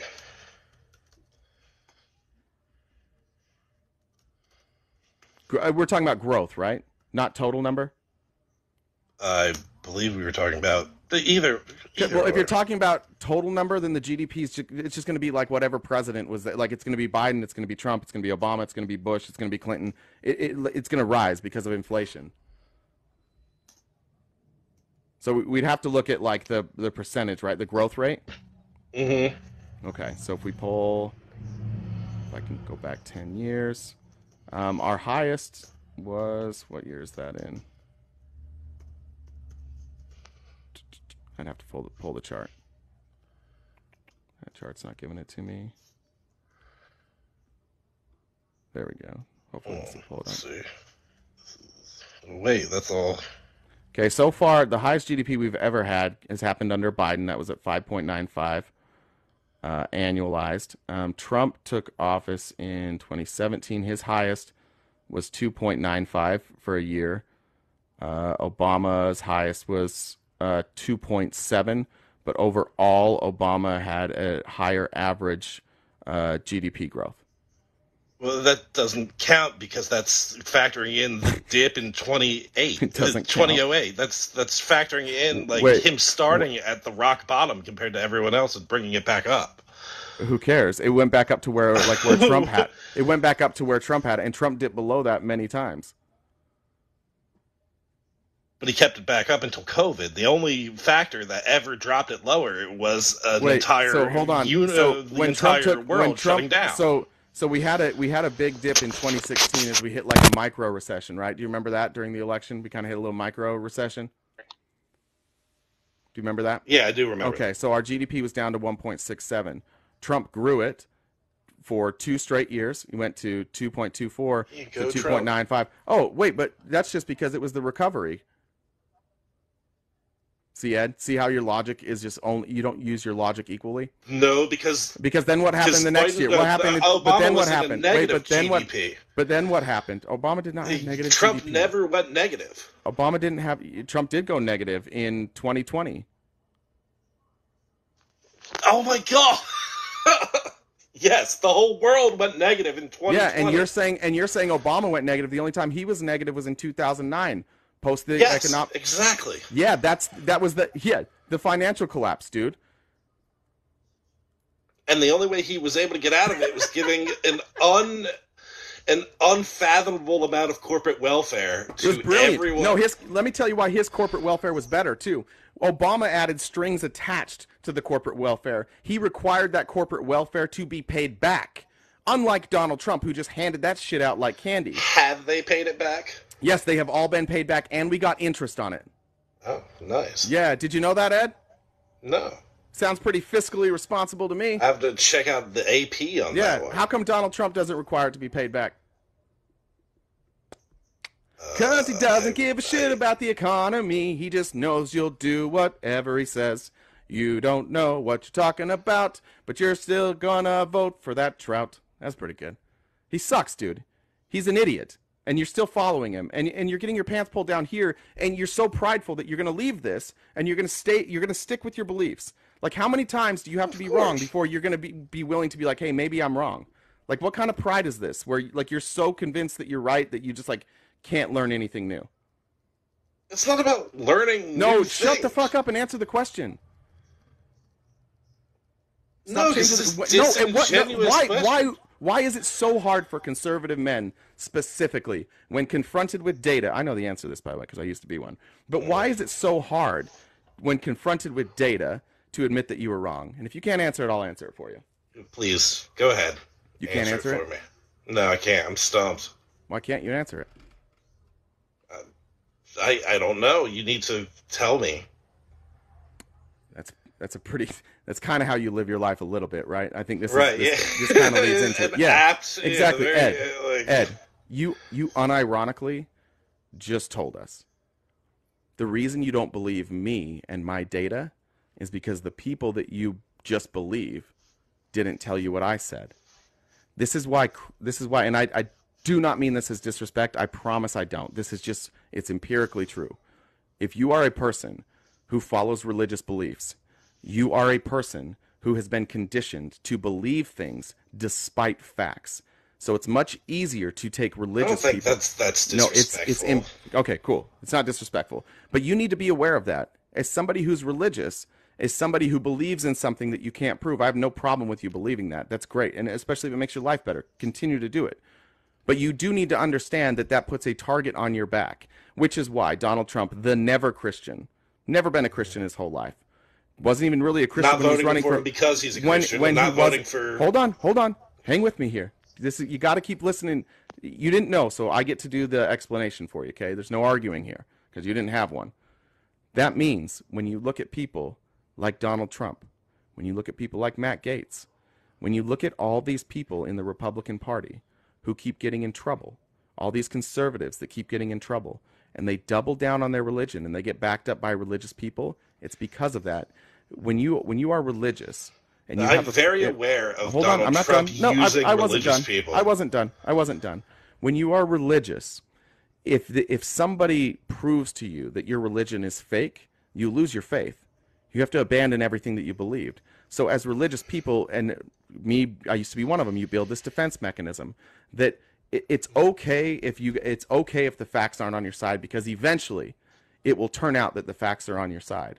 That's what Christianity is about. Like, don't worry about the world right now. Like, it will all work out in the end. It's literally how Donald Trump campaigned. It's literally how he campaigns now. It's how QAnon grew to be so big. It's them saying, hey, we understand this looks bad, but don't worry. In the end, it's going to sort itself out. That's what they did with election fraud. Don't worry, guys. I know what they're saying, but we'll prove it. Well, they didn't. We'll lock up Hillary. We'll prove all her crimes. They didn't. We're going to link all these Democrats to Epstein's flight log. They didn't. And I was gish galloping, man. Yeah, well, no, I am gish galloping for you because you didn't have a response, so I'm doing it for you. What I'm telling you, dude, is that you are taking just whatever people say and believing it because you want to, not because you're doing any critical thinking of your own. And that should scare you. Right. So I would have to disagree fully. How? You told me you didn't know any facts. I originally said, because he keeps saying, I'm voting for this promise of things are going to be better, but I lived through better 4 years ago. You're voting for this idea, and I'm voting to bring that back. No, you're not voting to bring that back, because in order for you to vote to bring that back, you have to understand what happened. You have to understand why the economy was how it was. You have to understand why gas prices were where they were. You have to understand why. Do you think that's what every single person who votes does? Why? Do you think that's how this works? But I'm only talking to you. But if you're going to hold those opinions, you need to understand why those things happened. What you're doing is taking the lazy way out, and you have this savior complex with Donald Trump. Like, he made that happen. There's no evidence that he made any of that happen. The economy was in a great place when he took over. The economic numbers were in a great place, and he basically continued it on for like 2 years, and then it plateaued. Nothing he told you he did, he got done. He got done virtually none of his actual promises. Right, he was kneecapped on all the things that he wanted to do outside of, the executive orders that he was able to get through. Yeah, which is why, because nobody wants to work, because none of his ideas work, and nobody will vote for them. And him becoming president, he's not the king. As much as you guys would like that, he would be president, and you would deal with the same shit again. Because not only are we dealing with the same guy, he's going to be impeached multiple times. He's probably gonna be in jail if he could win, I guess, by being in jail, and he can't pardon himself. So I don't know how he's gonna do that. Well, that's why I keep telling everyone on our side that it's not just okay with that. It's not just about Trump winning in 2024. We need to actively primary everyone in the Republican Party that is a rhino or essentially not on board. You understand? You sound like a full-blown fucking fascist, right? By voting people out? We need to primary everybody. Voting people with votes? Pick who's the rhino that you want out? Essentially anyone that's not on board with getting out of Ukraine. Pick one. I don't know every soft... Let me just... No, pick one. Not all. Kevin McCarthy. Okay, why do you want Kevin McCarthy out? Because he's soft on Ukraine. He's soft on spending money. He's soft on foreign wars. He's a war hawk. You know that goes to the Senate too. Hmm. You know that goes to the Senate too, right? Do you think Kevin McCarthy can just push bills through on his own? No, I never said that. I just said that it starts there. It starts at Congress. It starts at your local board election. That's not a local election. You pull the telescope all the way out, and then you zoom in on a very certain thing, and then you pull it back out again, and you go, "Oh, you think it's that simple?" It's like, dude, stop the focus. Ed, I'm going to get to somebody else, but here's all I'm going to say. You don't give a fuck about Ukraine. You don't give a fuck about Israel. Everything that you've told me you care about are literally just campaign slogans. I think if we got into a conversation about Ukraine, you couldn't tell me a goddamn thing about it. I think the same with Israel. I think, Ed, that you are remarkably confident for a person with almost no information. I'm sorry that you feel that way. I'm sorry too, dude. I'm sorry that you've gotten to a point. I'm sorry that you've gotten to a point in your life where you feel comfortable being confident about things without knowing any information. I'm sorry you're this closed-minded. I don't know what to tell you. Every single thing you brought up today, I've debunked. I'm your average voter, though. And I've done it before. I know, and I'm asking for the average voter to be better. You can double down on being stupid all you want, and that's fine. The reason Donald Trump is going to win. But Ed, you would rather win than have the best thing happen for our country. You don't care about anything other than being able to tell people you were right about Trump. I don't want this anymore. So I want how it was. And I'm going to go to the next person. So thank you. All right. If you are in the box and you are not opposition, please drop down. Just doing opposition today. I agree with that. Most people are as uninformed as Ed. I think most people are a little more honest than Ed when they have these conversations. But it's crazy. I gave that guy 40 minutes. Can't give me a single solitary fact. I'm gonna have to go through these, I guess, one by one. All right, this is something Moro. Justin, are you opposition? Hey.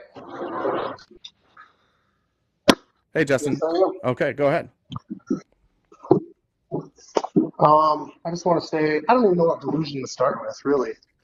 Okay. You might have been able to run all over that guy, but the same's not going to happen here.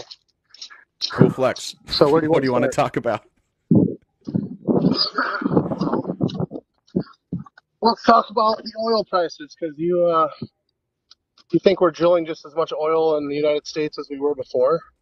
Last I checked, yeah. Okay. So even if that's true,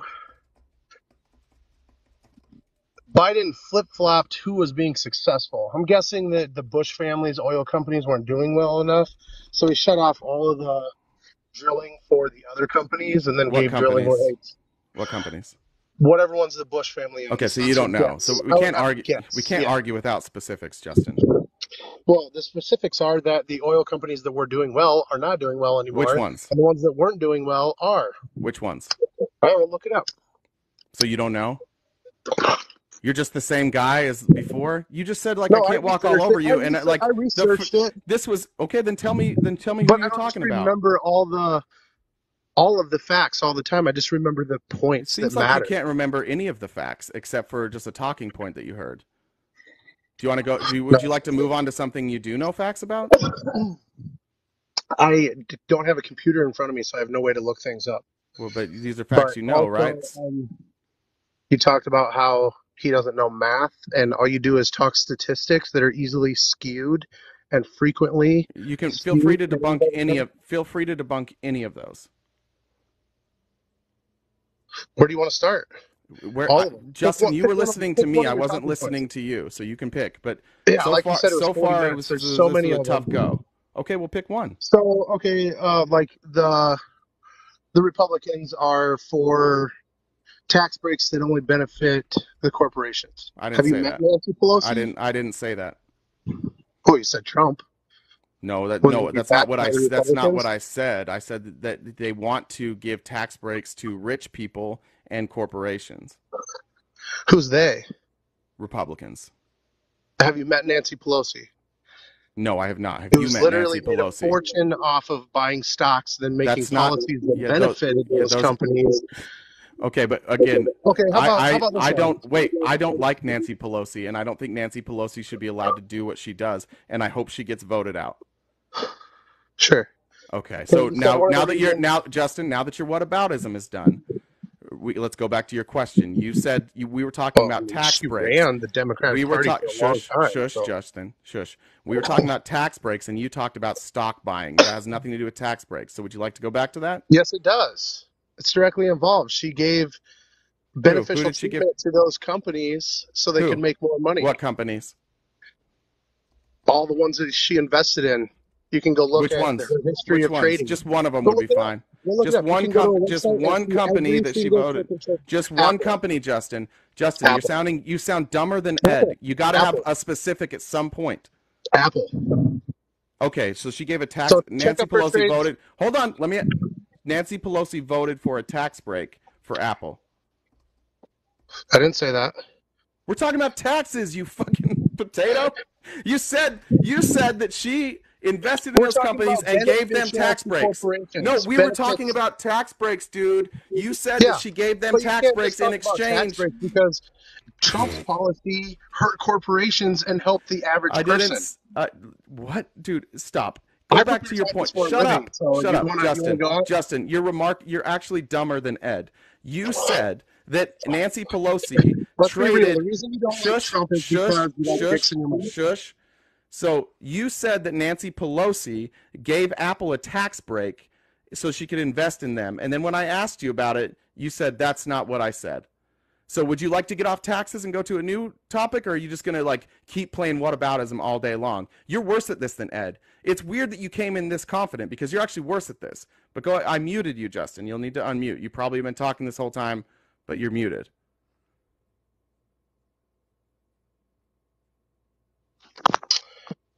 You were talking the whole time, huh?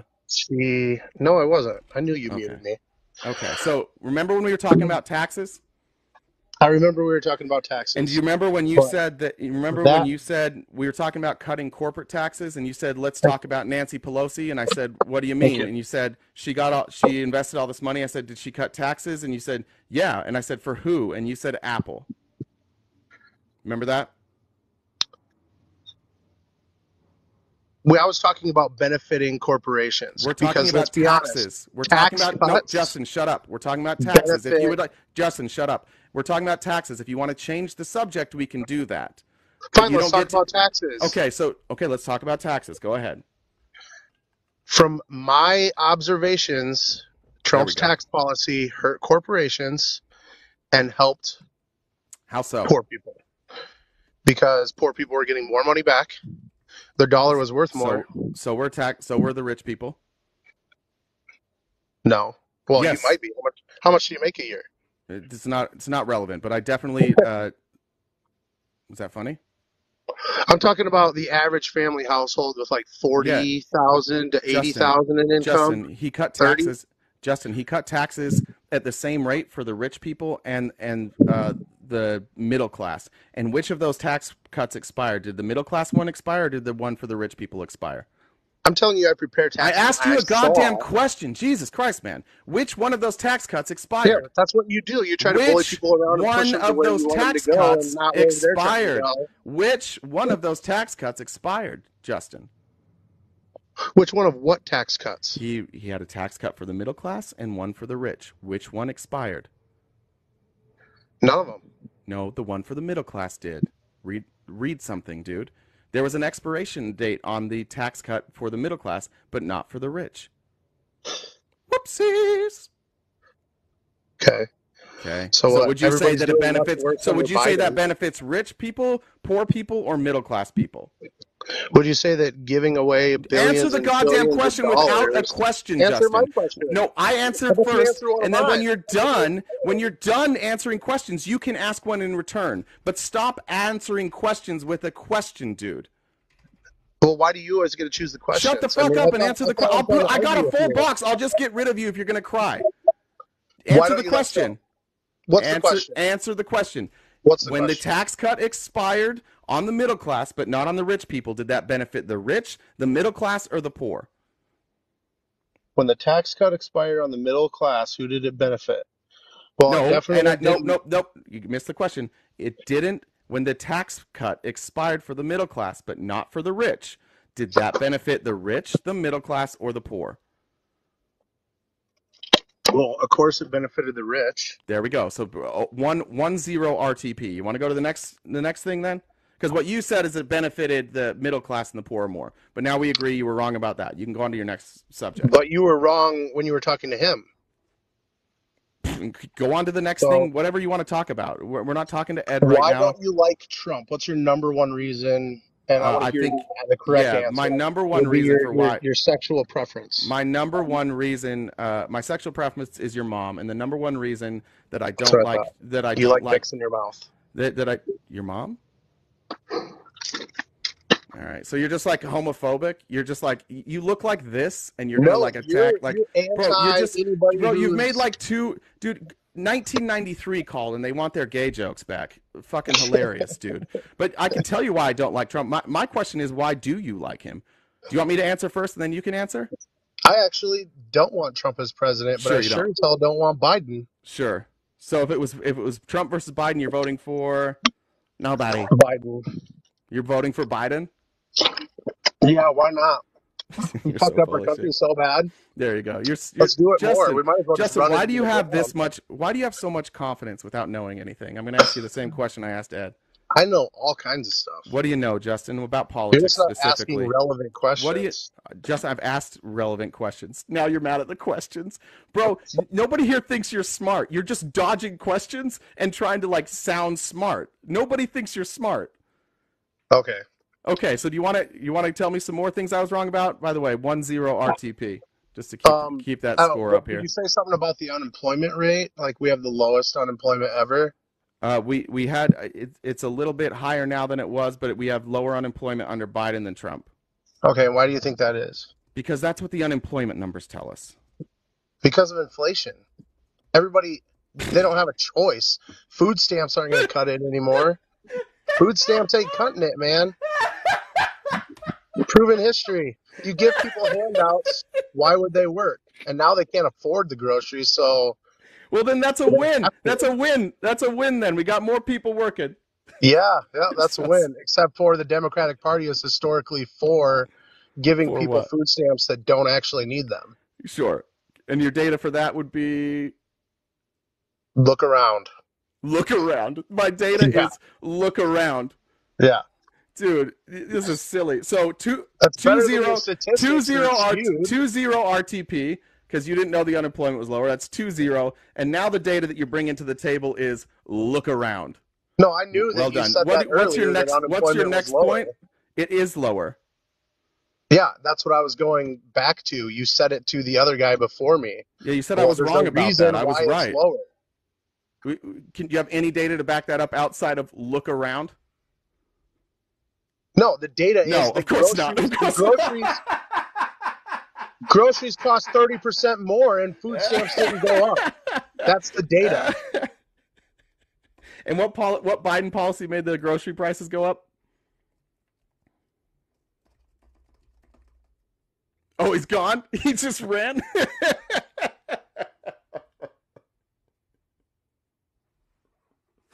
Listen, ladies, don't date conservatives. They're gonna tell you. No, we both orgasmed. We both did this. We did. You might not have noticed, but I know. I look around. Look around. We see that towel on the ground. We both did this. We were in this together. All right. Again, just looking for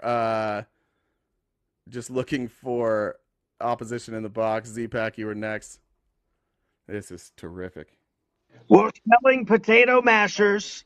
They're Hello. going to say Trump 2024, and we're going to have great sales.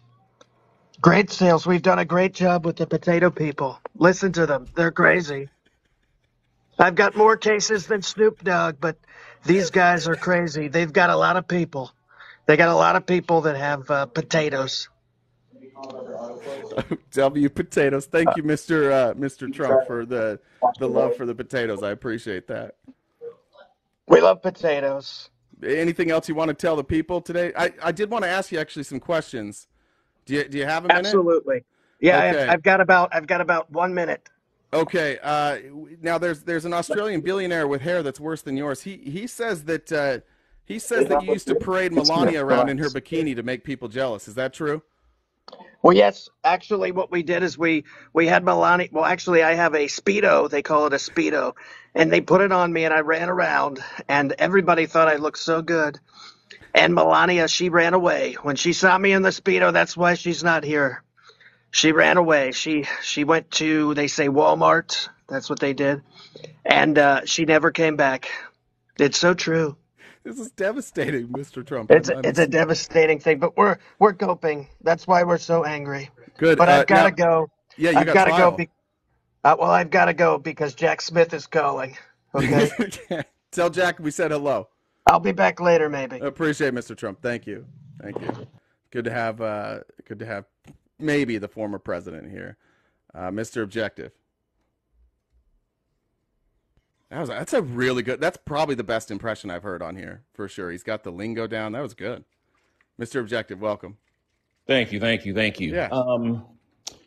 Yeah, I've been listening to your show. I've been listening to a lot of different shows opposing Trump. Yeah. I think you guys are going to be in for a big surprise in 2024. Oh, here we go.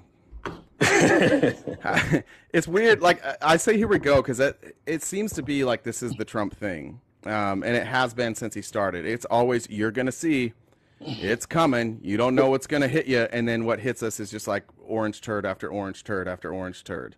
Well, like, is there any like?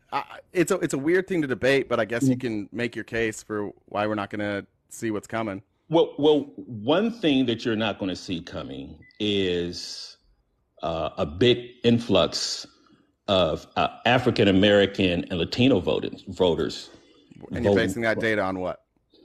I'm basing the data on polls and people that I know and I run into. Well, people that you know, and I don't care about anybody that you know and run into. Okay, but, so here we what go. polls are you talking about? Okay, so here we go. If you look at the polls, you'll see that the African American and Latino vote has dramatically shifted. It's usually 90-10 for the African American vote to Democrats. It's not going to be 90-10 this time. Let me tell you something. The momentum that Trump has with my community is like no Republican has ever seen before, because they are frustrated with Biden, his administration, and his policies that we think are destroying America. We don't like it. I did not vote for Trump in the last election. I am 100% behind Trump this time. And a lot of people are Why? getting the same sentiment and going the same way. So just to clear up a couple of those numbers, Mm-hmm. Biden got 92% of the black vote, 1% more than Hillary Clinton. A black male vote, which is what you're talking about, fell from 14 to 12% in 2020. Mm-hmm. So it is true that you have seen a slight shift specifically in black male voters. But Trump was fact checked on that. He said it had quadrupled. It hadn't. No, I didn't say quadruple. I said it's no. going to be. He said that he gained, dude. He gained 3 percentage points. Yeah, that's a lot. That's a lot. No, it's not. No, it's not. That wouldn't win him a single state. I'm going to tell you why it is. It's a lot, and I'm going to tell you why it is. Because we have been programmed. No. Let me finish. Hold on. 3%. Okay. 3% growth. Yes. So going from that would take Trump from 12% of the black male vote to 15. That's huge. No, it's not. It wouldn't have changed the election in a single state. I'm not saying it would change the election. So it's not huge then, I'm right? telling you that growth among African Americans is huge because we have been hypnotized to vote for the Democrat Party no matter what. So I'm telling you. So are you saying that? Are you saying that? So the outside of the 15% of black males, the other 85% of black males, they're all hypnotized. They can't think for themselves. That's what you're saying. A lot of them are waking up this time. So you're no. That's the question I asked. Are you saying that 85% can't think for themselves? I don't think. No, I don't. I would say this. I would say being in my community again. We are hypnotized to think all Republicans. Okay, so if they're hypnotized, I'm not, because you already said that. If they're hypnotized, that would mean they're not thinking for themselves, correct? Exactly. Okay, so then why don't you just say yes? Why are we taking so long to answer this question? So only 15% of black males can think for themselves. Okay, is what you're saying. You want to play semantics? You want to go all over the place? I want to play statistics, and I want to pin you down. No, because listen to facts about my community. Mr. Objective, you're not. Mr. Objective, we're talking about the same facts. Okay. We're talking. I really, honest to God, I don't really care about you monologuing about your personal experience when we're talking about data. Your personal anecdotal experience doesn't matter to me. The numbers that you're giving me, a 3% increase, which it may or may not be true, depends on like how accurate that poll is, and a lot of things could change between now. That number could go up, that number could go down, but that 3% increase would not have changed the last election. Okay, it has changed. If you look at the poll, like I said, I didn't vote for it. I know, it went up 3%. That's what I just said. No, it went up 3% in 2020. In 2020, we're in 2020. No. It went up 2% in 2020. The polling that Donald Trump and you are citing about support with black males, it's up 3%. Not now. Yes, now. This is the August 24th through August 30th. This is the poll that the Republicans are citing.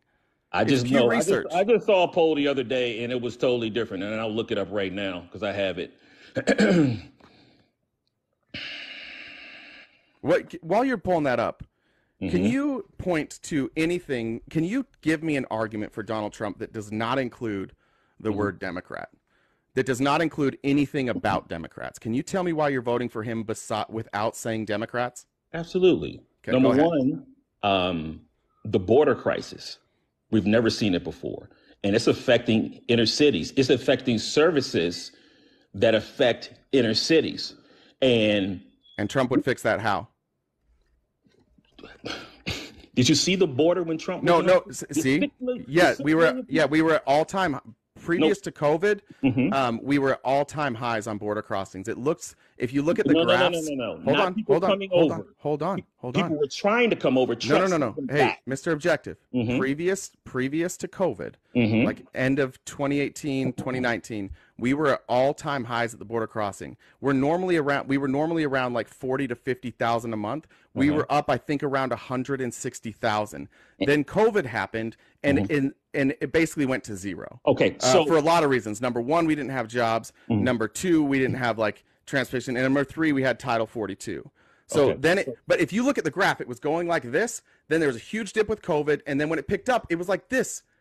And it just keeps going up. You're misidentifying the problem. Okay, so here's the thing. When people tried to come over when Trump was president, he sent them back home. Incorrect.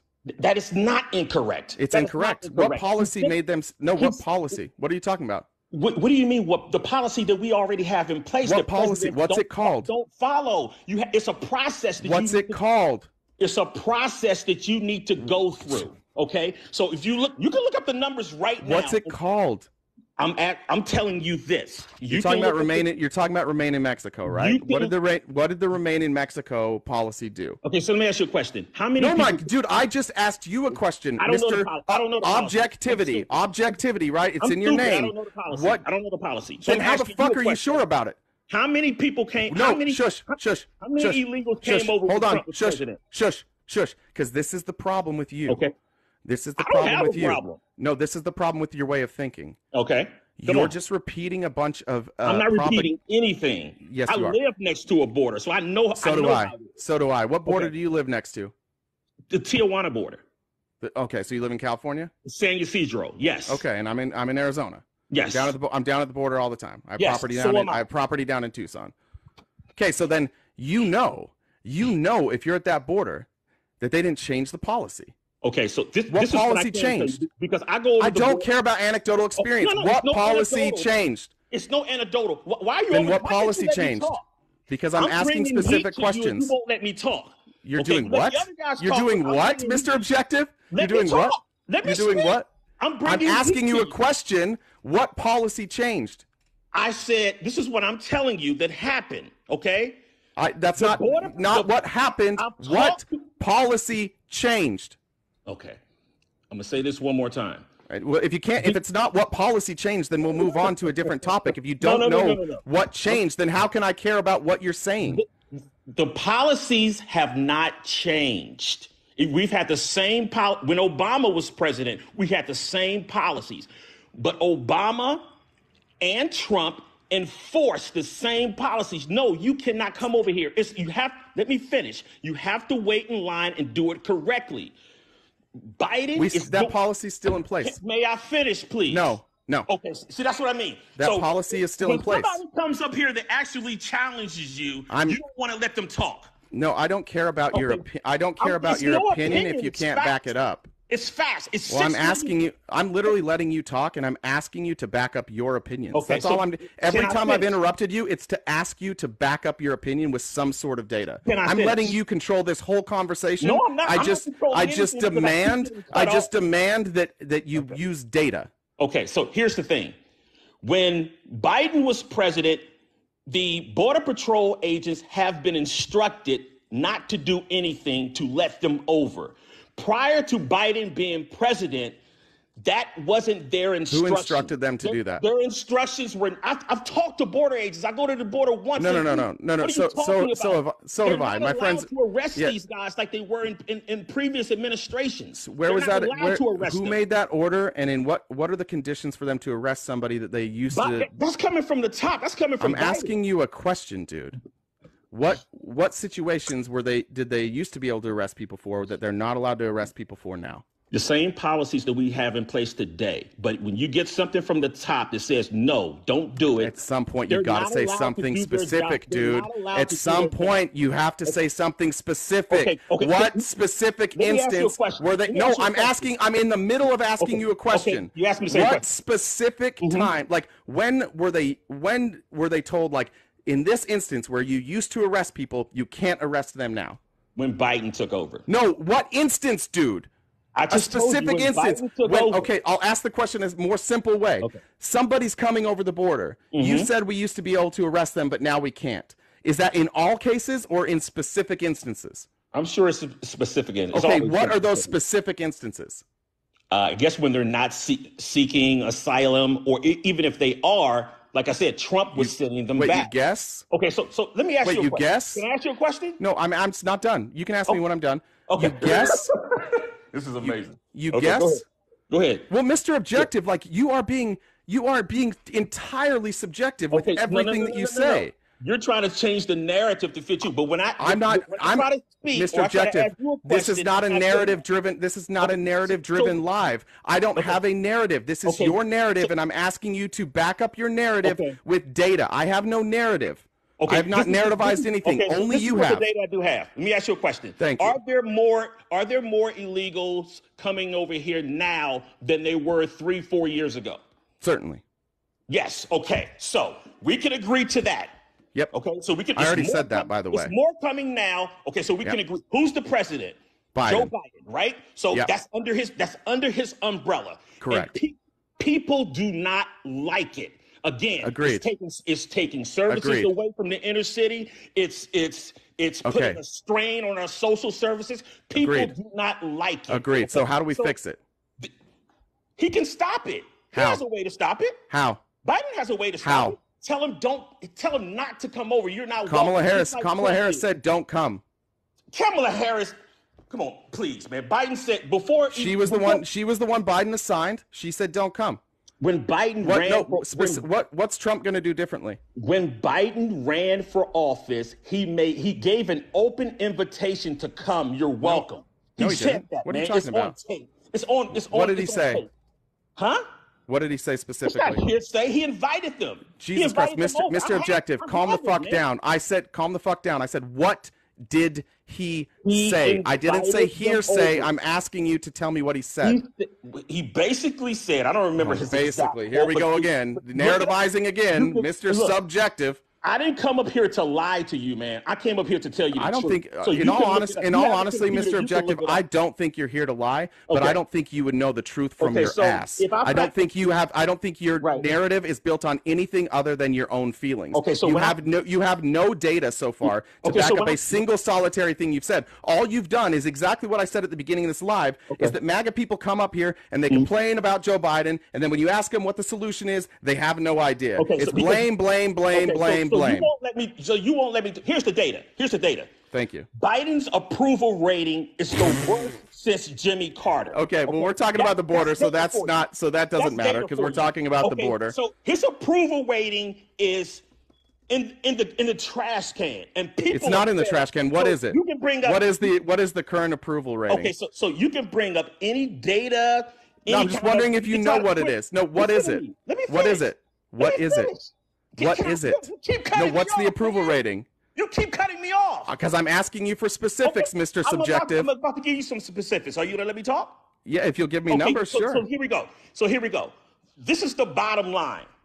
People are fed up with inflation. None of those are statistics. Be quiet. Give me statistics. See, this is what I'm talking about. Let me give me statistics. No, stop yelling. You said I'm about to give you statistics, and then you went into another narrative. Statistics, please, Mr. Subjective. Statistics, please. You cannot control the way I express my opinion. No, but I can cut you off whenever the fuck I want. No, statistics, please. Sure, I can. I just did it. Statistics, please. You can go to the next person who isn't going to challenge you. That's fine. Statistics, please. Exactly. So let me speak. You're a child, Mr. Subjective. I've asked for statistics. They give me statistics. Okay, listen. In a second, when you speak, it needs to be statistics. Okay. Here we go. Inflation is through the roof. That's not a statistic. That's narrativized. Jesus Christ. Do you know what a statistic is? No. You gotta stop. No, dude, how the fuck can I say the next thing you say has to be a statistic and you say inflation is through the roof? That's not a statistic. This is what you Democrats do. It's like if you were in math class and the teacher's like, what's 10 plus 10? And you said, it's a lot. Okay. And they're like, no, what's the specific number? You're like, it's more than 10, baby. It's more than 10. And I know that it's more than 10. And people in America know that it's more than 10. It's not an answer, dude. So most people. Okay, so statistic, please. Statistic, please. Most people. Statistic, please. Statistics, please. You're being childish. You're being childish. Yeah, because I need you to give me statistics. Most people aren't going to come on TikTok with a book full of statistics. But some people would have a statistic. You have zero statistics. May I please finish? No. May I please finish? No. And see, this is what happened when. Why are you getting so mad, dog? When a Democrat is challenged, no, you're not giving me statistics. You don't want to let me finish. No, I do not care about your narrative. I don't care about your narrative. I don't care about anything you're saying until you can back it up with statistics. No, you're not, dude. You're not, dude. I'm handling dude, I debate smart people all the time, and it's not you. You can run over, but it's not going to happen with me. Go get somebody else soft. Go get somebody else soft. I'm not claiming you're soft. I'm claiming you're dumb. Dude, you're trying to talk over me and not let me speak. Yeah, because I'm asking you questions about what you're talking about, and you're screaming at me. My thought. I don't care about your thoughts. I want you to back up what you have to say. Because you don't want me to bring the heat to you. We're saying the same thing over and over and over. Nobody cares about your heat. Soft that you can run over. Because I'm gonna hit you with stats and you don't want to hear it. You haven't hit me. I'll give you one more chance. Okay. Before I boot you, the next thing you say better be something besides your opinion. It better be a stat, and stats are numbers. So if your next thing that you say, shut up. If the next thing you say is not a statistic, I gotta move on. I gotta move on if the next thing you say isn't a statistic. Is that fair? This is fair. I'm gonna mute you, and when you unmute, if the first thing you say is not a statistic, I am moving on. Okay, so here's the thing. Bring up here somebody soft that's going to listen to your narrative because I'm stupid. This is the thing. That, my friends, is what you call a grifter. Tried to audience shame me. Tried to say he brings the audience. He's a grifter. He has nothing to say.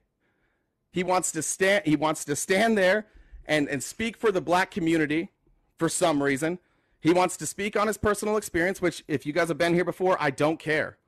I do not care about your personal experience when we're talking about data. I literally don't care. One statistic was all we needed there. I gave him 15 minutes, which is about 14 minutes more than he deserved. Again, in the box, if we are not opposition, please drop down. Jamal.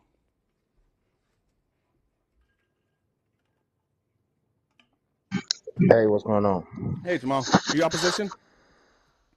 Yeah, I'm opposition for a minute. What's up? Okay, so we got to remember March 2018 to, I think it's April 2020, Trump had a low interest rate, low unemployment rate under 4%. During those times. So what's unemployment right now?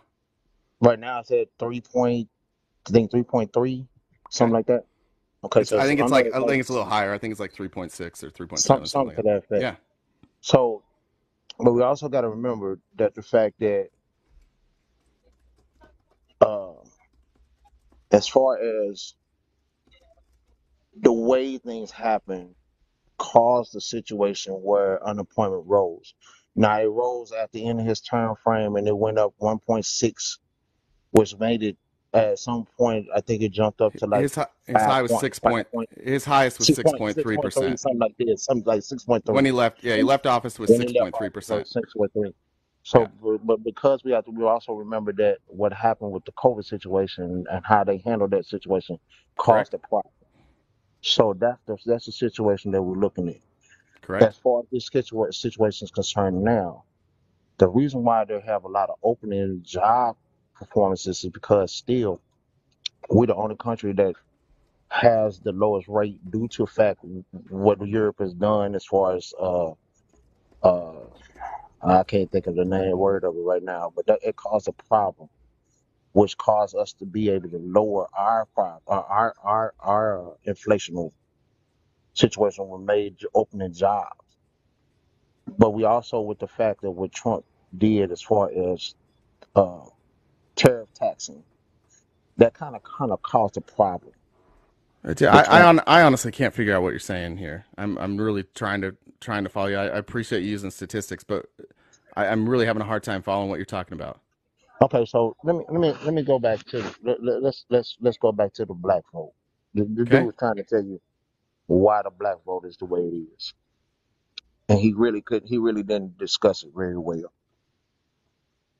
The reason why the black vote is going down because of the situations that have occurred with Biden over the past several years. He was the one who made up the '94 crime bill. He's the one who came up with the idea of instead of them rechanging Title 42 and changing the tax code around, he decided to leave it as it is. Now, can I ask you a question about that crime bill?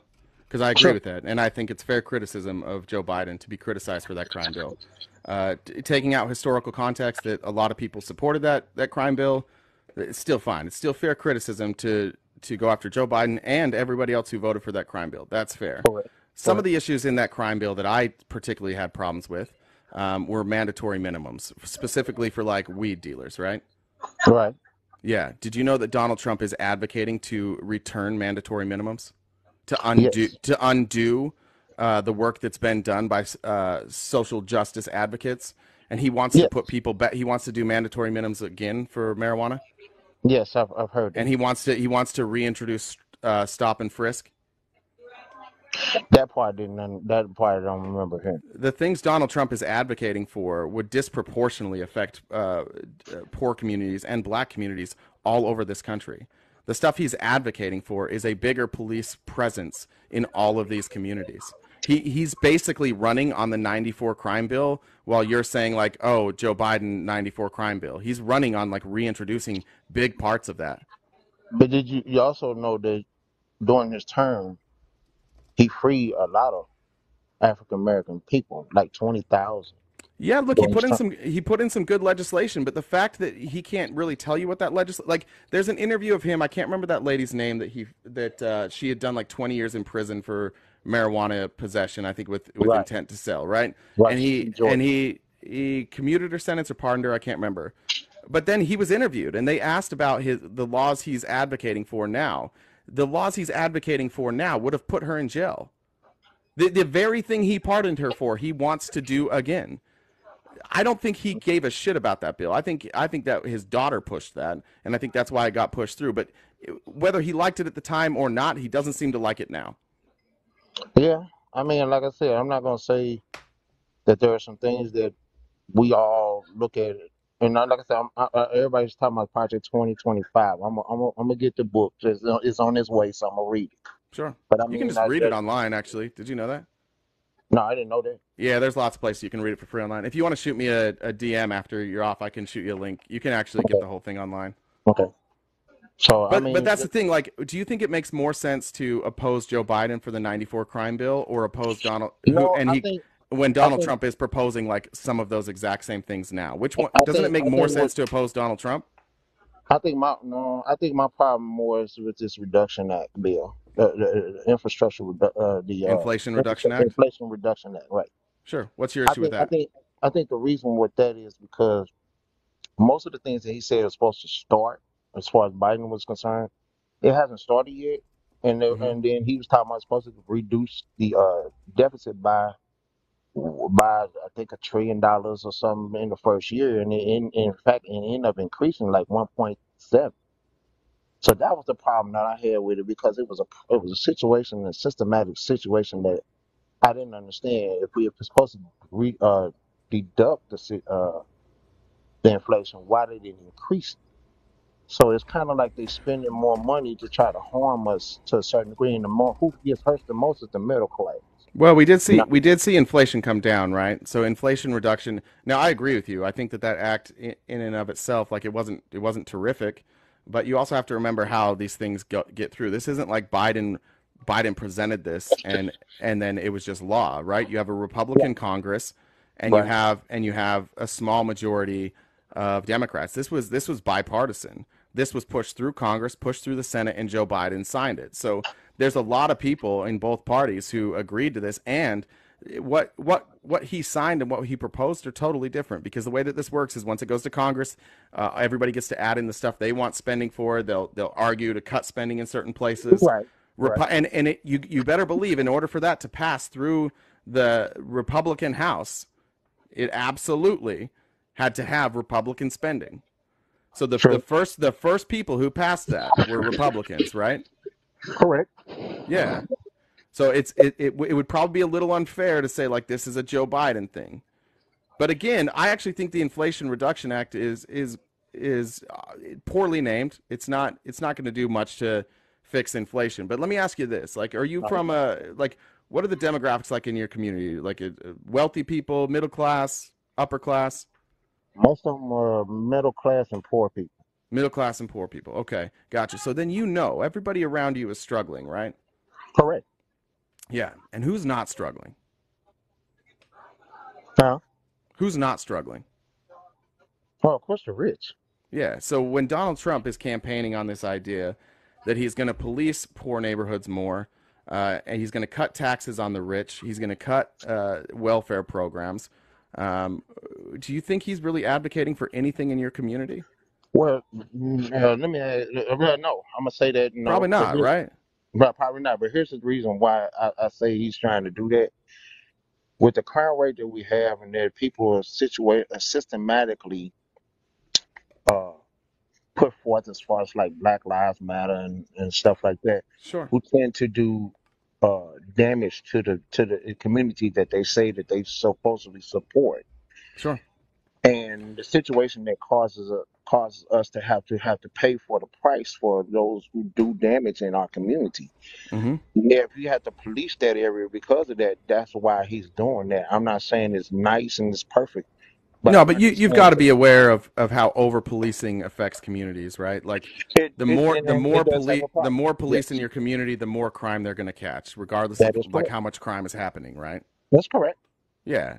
So this is going to and because they're going to the reason they target poor neighborhoods, by the way, generally speaking, crime does happen in poor neighborhoods more often, and especially in times of like unrest when it comes like financial unrest when people don't Correct. have money and they can't pay their bills. Sometimes they're just like, you know what, fuck it, like I'm gonna steal something. That happens. Now if you come into these communities right now, instead of fixing the economic problem, which Donald Trump is not even advocating doing, he has no plan to fix the economic problems that we have. Instead of fixing that, but if he said I'm going to come in and I'm going to over police these communities, all that's going to happen is you're going to have more people that can't work because they're in prison. You're going to break up more families. You're going to put a criminal record on people so they can never work a good job again. And you're going to handcuff them for the rest of their lives because they got desperate when they were poor. What we could do, and look, I'm not even a fan of Joe Biden, to be honest, but if you're looking for the people that are going to help out poor communities, you got to look at people who are willing to tax the rich, to not make it like to make it so it's not possible to be a billionaire, to make it so that your schools, your police, your libraries, your hospitals, your roads, everything in your community is treated the same way it is in rich communities. When you go to Beverly Hills and you go to like whatever, this is so generic because I don't spend a lot of time in, but let's say we go down to like Inglewood or to Compton, like compare the roads, compare the infrastructure. Clearly the money is going one place and it's not going somewhere else. So I would just say, looking at your community, go into a nicer community and say like, all right, well, Trump's cutting the taxes in that community. He's investing in that community. He's going to police our neighborhood because that community is afraid we're going to come to their neighborhood, people are going to come to their neighborhood and steal. So he's going to add protection there.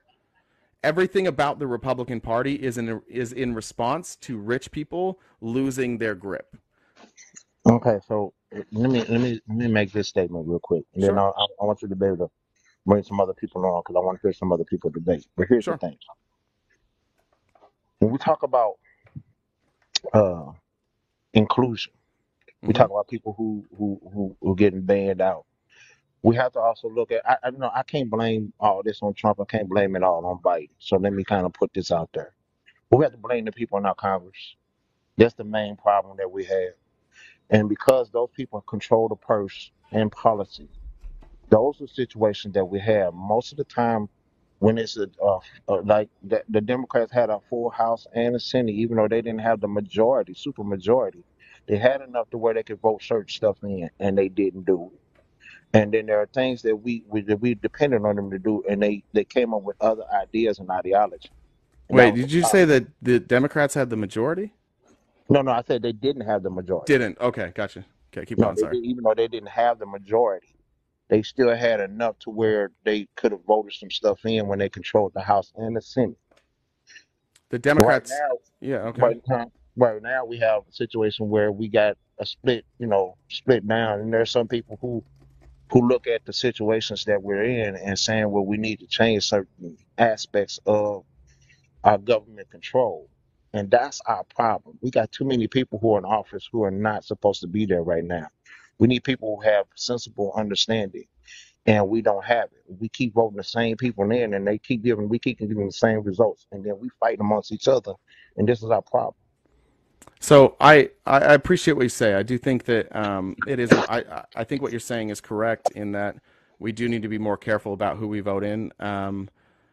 We do need to vote in people that are gonna do the will of the people. But my problem is more with the electorate. And Jamal, I don't know how long you've been here, but you've seen me debate MAGA after MAGA after MAGA, and not one single time, not a single person who has come up so far has been able to tell me a statistic or a data point that was correct. I don't know what to do about that. When MAGA wants to come on here, and I appreciate what you're saying. I think it comes from good intentions. I do think you realize like the system is fucked, and it's specifically fucked for people who don't have money, and it specifically is good for people who do have money. But if you're looking at like what you need done, how things can help you, how your community can get the funding that they need, you should be able to easily like here's the ideas for the community. And I would challenge you to show me one Republican idea that is going to help your community. But I will tell you this, universal health care, if you had Medicare for all, that immediately lifts a lot of the poorest in your community out of poverty. It allows them to go see a doctor. It allows those who can't work because they may have medical conditions that they can't treat. It allows them maybe to get on better treatment. It allows children to grow up healthier. Which in turn, like just getting good food for kids, it makes them smarter. They develop better. They're able to concentrate more in school. Just eliminating a bunch of sugars from people's diets. Education, subsidies for schools, for good school lunches, feeding kids who go to school hungry every day. All these types of things, none of these things are being proposed by Republicans. The things in your community that could fix it immediately, more money for schools, more money for children, all of that is opposed. More help for people on disability, more help for people on Medicare and on Medicaid. Every one of those items Republicans oppose. They will do nothing to help your community. The best you can do with Republicans is hope that when they funnel that money to the top, that some of those rich people have a heart and funnel that money back down. That's your best scenario. We've seen it for 40 years. We've seen it since Ronald Reagan. They're not funneling that money back down. They're hoarding it. It's time to get that money back. Right, it's true. There's a lot of things we need to do, but here's the other thing we also need to look at too. As far as Republicans and Democrats, when it comes to taxation, the taxation part of it causes us a problem. When they had the opportunity to change the tax code for us as far as middle class is concerned, they never did. And there was a way, that could have been done. And that was a problem for us all. Not just white, is black, Latino, everybody. So no, I agree. That's my thing. So and by the way, Jamal, like that tax cut that you got under the Trump administration, that tax cut expired.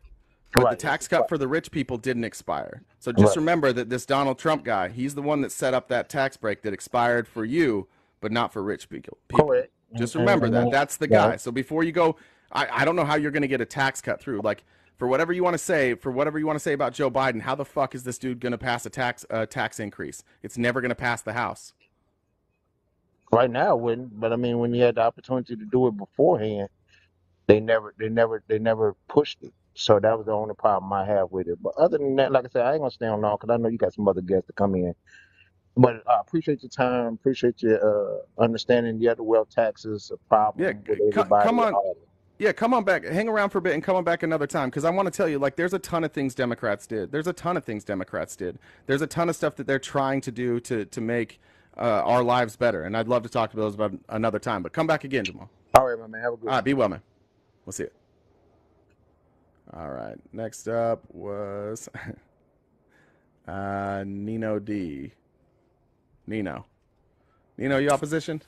Yes, I am. Awesome. What do you want to talk about? Well, first and foremost, I just want to say I'm still getting used to this TikTok thing. I've only joined a few months ago, so I'm still getting used to the whole live stuff and all that stuff. So yeah, welcome to hell, dude. Yeah, no kidding. The first thing I wanted to bring up, I want to bring it up before I forget it because it was one of the last things you said to him. Actually, the middle class tax cuts haven't expired. They expired December 31st, 2025. They expire, right? No, they expire December 31st, 2025. Yeah, they haven't expired yet. Hold on. The question I was asking, does the tax cut you may be right on that. Does the tax cut for the wealthy expire? No, that doesn't. Okay, But so I the might have tax the cut for the middle class doesn't expire until. yeah. The point I'm making there mostly is that like, why is I there know an I understood expiration your for middle point, but class? I just wanted to let Appreciate you that. know ahead of time. Okay, appreciate it. I don't Okay. know if The that's other true or thing not, but I'll double check that. Yeah, you can look it up. The first thing that pops up on Google, it says it. Okay, But cool. it also brings up that that it doesn't expire for the rich. Okay, cool. Thank you. The other thing I wanted to bring up, because I've been listening, I think roughly for an hour now. Okay. And by the way, I do want to say this though. I just started following you. You have a great show, regardless. Thank you. I appreciate that. The one thing I wanted to bring up though, what was it, 2 or 3 people ago? He was talking about the GDP. Mm-hmm. And yeah, I remember you saying that Obama never had a GDP, negative GDP. Now that it's true that he never had a negative GDP for a year, but We were Obama. talking about annualized GDPs. That's why I said that. Okay, because I was going to say Obama actually had a negative GDP for a quarter in 2014. Correct. It's true. And in 2009. Yeah, well, Yeah. 2009 that wasn't on him though. Right. Same like with Trump's negative in 2020. You're not going to blame either one of those guys for that. But yeah, you are correct. There was a negative quarter of GDP, but we were talking about annualized. Okay, I missed that part. My apologies. That's all right. Now the other thing I want to say, you also brought up the unemployment numbers. Now the unemployment numbers have to be the most. What's the word I want to use? Manipulated thing, I guess you could say that could possibly be used because, for instance, the unemployment number for I think is at 3.6 right now, which is what the lowest it was for Trump at one point. Correct. Now, the unemployment number that's at 3.6 right now, it's at the same as what Trump's lowest point was. Yet there's I think it's 1.4 million less people working now than there were pre-pandemic. And that info is actually just. Sorry. What? Why do you think there's less people working after a deadly pandemic? The Chamber of Commerce actually reported it 7 days ago. You can find it on their site. I'm not doubting the stat. I'm saying, why do you think in a deadly pandemic we might have less people working now? No. I said pre-pandemic. I know, and post-pandemic we have less people working, right? But it's 2023 though. It's okay. not Wait. But even if you died in 2021, you can't work in 2023. Okay, but you can't sit here and tell me that. I mean, between 2020, we'll just use 2020. Between 2020 and 2023, well, the report was 7 days ago, but we'll say 3 months ago. Between that period of time, you have millions of people that have become legally able to work, 18 and older, 16 and older, blah, blah, blah. But the number has still not equaled out because you've had the boomer, like the baby boomer generation, like birth rates are way lower than they were. Like we're trying to replace the boomers, and the boomers are retiring. Many retired early during COVID. So many. Virtually any teacher who was close to retirement age was given incentive packages. Where I grew up in Utah, they used COVID as a way to run out old people. So not only did you have like boomers and older that were disproportionately affected by COVID, so you're going to have more deaths, but you also all around this country had these people taking early retirements, some because they could and some because they were incentivized to do so. Oh, no, that I agree with. I agree with you 100% on that. And our birth rate for the last while, like it hasn't been able to replace that. Plus, you now have people that are going back to school. You have people having a hard time finding full-time jobs. There's a lot of reasons, but if we're going to look at that number honestly, and we're going to look at every indicator, I think it would be hard to say like it's because the numbers were fudged. There's a lot of reasons that number could be lower. But the fact remains, there's still 1.4 million people less working, and yet they have the unemployment number at the same as Trump's pre-pandemic. That's my point. You always take out the people that aren't looking for work or are retired. You always take them out. It's not a total number, right? No, you're correct on that. Right. So anybody who would be disabled or has retired or is not alive anymore or is in school or perhaps they just quit their job because they could get, they could live with somebody else or their spouse, whatever. There's a million reasons that number could drop. No, I'm not disagreeing with you on that. I'm just saying the unemployment percentage number itself is not as trustworthy as it should be. Let's put it that way. Yeah, and that's and it for never, both parties. yeah, and it never has been. It's not like a super accurate number. In fact, I don't even really like that number, and I almost never bring it up until somebody brings up Trump's unemployment numbers. I don't think it's a great number to look at. I'm more concerned with the fact that there's 11 million jobs now. I used to be 9. It's at 11 million jobs right now that we can't fill. I'm far more concerned about that than I am on like the total unemployment. Like if our unemployment's that low and we have all these jobs sitting around and we also have one party who's like, don't let any more people in. We can't do it. It's like, what? You see, we have historic low unemployment and 11 million jobs we can't fill, and then they're also saying like, let's bring manufacturing back home. Let's do everything in America. Bring all these businesses back home, but don't bring in any workers. See, now here's the thing. I want to touch base on this immigration thing. Okay. Sure. I'm the son of immigrants. My parents immigrated here from Italy. Okay. Awesome. So I'm first generation here. I was born in Chicago, raised in Chicago. My parents moved here from Chicago when they got married and they turned 18. The problem, at least from our end, okay, I can't speak for everybody, obviously, but at least on our end, and my parents adamantly say this because my parents went through all the legal channels. They waited 2 years and until they were given approval to move here. Everything. We want people here. We just want them to come here legally. That's the issue. Why? Because if they come here illegally, that's extra money being spent that shouldn't be spent trying to, let's say, catch these illegals or. So you're saying on like court costs and stuff? Is that what you mean by exactly money? Okay, so why don't we just make it a lot easier to come here and work? We still have to have a process. I know. Why don't we make the process way better? That's something that we want that process to be better, but what's the answer? I've never seen a Republican propose that. But what's the answer to it? What Republic or Democrats they haven't made an answer to it either. Well, they've tried, but unfortunately there's also some moderate Democrats that regularly stand in the way. You're right about that. Democrats don't have uniform, like they don't all agree with that. There are Democrats that stand in the way with what we should do at the border. I agree with that. But I would say that all of the Republicans stand in the way. You've seen the border numbers, pre-COVID. Like if you look at the border crossing numbers, pre-COVID, you had in I think 2017 or 2018, all of a sudden you saw this massive rise in border crossings, and it went. No, you are correct in that. So there was also more real quick. arrests.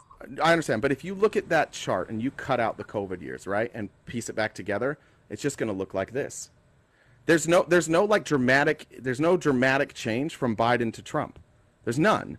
It basically picked up where it left off. Yeah. I never said there was. And I think that's historically speaking because our border policies have been far too in line with like protect the border rather than be efficient. I think there's a million things we could do on the border that would be far more efficient than just like throwing money at border patrol, throwing money at a defense. But unfortunately, I think all of the things that I think would work would be opposed by Republicans. I think you should legalize drugs.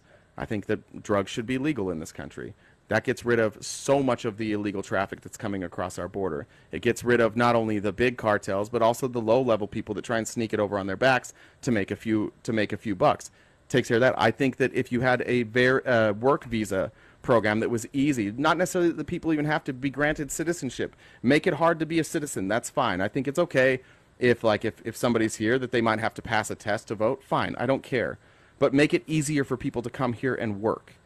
When they work here, tax them because they're using the roads. They may be using, like they use our cell phones. They use our infrastructure. Tax them. Pay them a good wage. Go after the businesses who are hiring people for cheap labor and taking advantage of this migrant labor. There's a million things we could do that are far more effective than building a wall, and Republicans oppose all of it.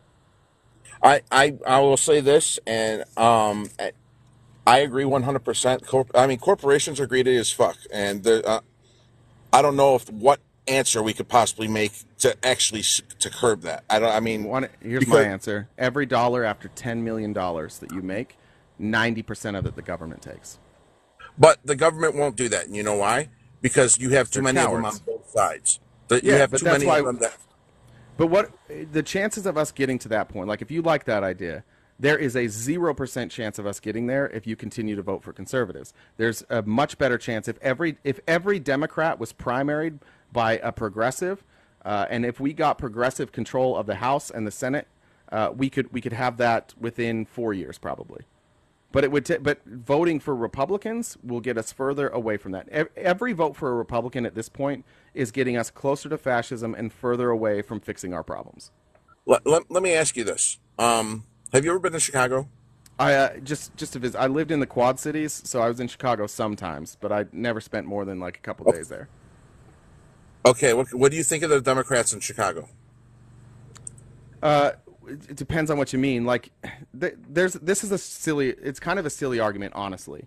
The reason that you have crime in big cities is almost always because of like income inequality, right? Almost always. That's hard to address on a city level. Almost impossible. My point wasn't going towards crime. Well, any city problem. Like, I guess what are you specifically talking about then? Okay, I'm going to give you this. My wife. Did I just? Oh, okay. When you faded out, I thought I lost you. Oh, okay. I move. Sometimes when I burp, I get away from the mic. Oh, okay. My wife is an administrator for the Cook County School District. Okay. She has had countless arguments with the people that run where the money goes in the city, because the area she works at is predominantly black, and they have far less to work with than the white part of Chicago does. Now, to give you an example, now a lot of people try to use the excuse of property taxes. The point of property taxes is supposed to help everybody. But instead, the people that are paying the higher property taxes, the people that run Chicago, which are Democrats, keep pumping it back into the white school system instead of the black. So to give you an example, I can't remember the name of the school and I can't ask my wife because she's at work right now. Sure. But there's a school in Lincolnshire, which is like northern Chicago. Their school is predominantly white. It's like 99% white. It's a high property tax area. That school has its own Starbucks. It has its own food court, like you would see in a mall. What school district would that be in? Did you say? I can't remember. That's why I wish I had my wife next to me. But I can maybe it's in Lincolnshire or in the Lincolnshire area. Okay. And instead of using the money to help the black neighborhoods and the black schools they're getting from that area, they're just pumping it back into that school, for instance. What teenagers need a Starbucks and a food court in their school? Bougie ones. Yeah, I mean, but that's what the Democrat. I'm laughing because I said that to my wife the other day. Well, I'm looking at the numbers. Like, so if I pull up like Cook County School District, 42% of their funding came from local sources, meaning like property taxes. The other 50% of their funding came from the state, and 6% from federal sources. So it does what you're saying. I don't know that it rings true. I don't know what this other school district you're talking about is, so I can't pull their numbers. But let's say that other school district got roughly the same, right? They had their property taxes, which would come in, even if the percentage was the same, the amount they would get from property tax would be way more. They're probably getting some state resources and federal sources. But even just the property taxes alone would make a massive difference. These Cook County schools are being subsidized by the state and by federal money. Like this is all it's more tax money from outside of their district than it is inside. Only 42% of the money from the district comes from inside.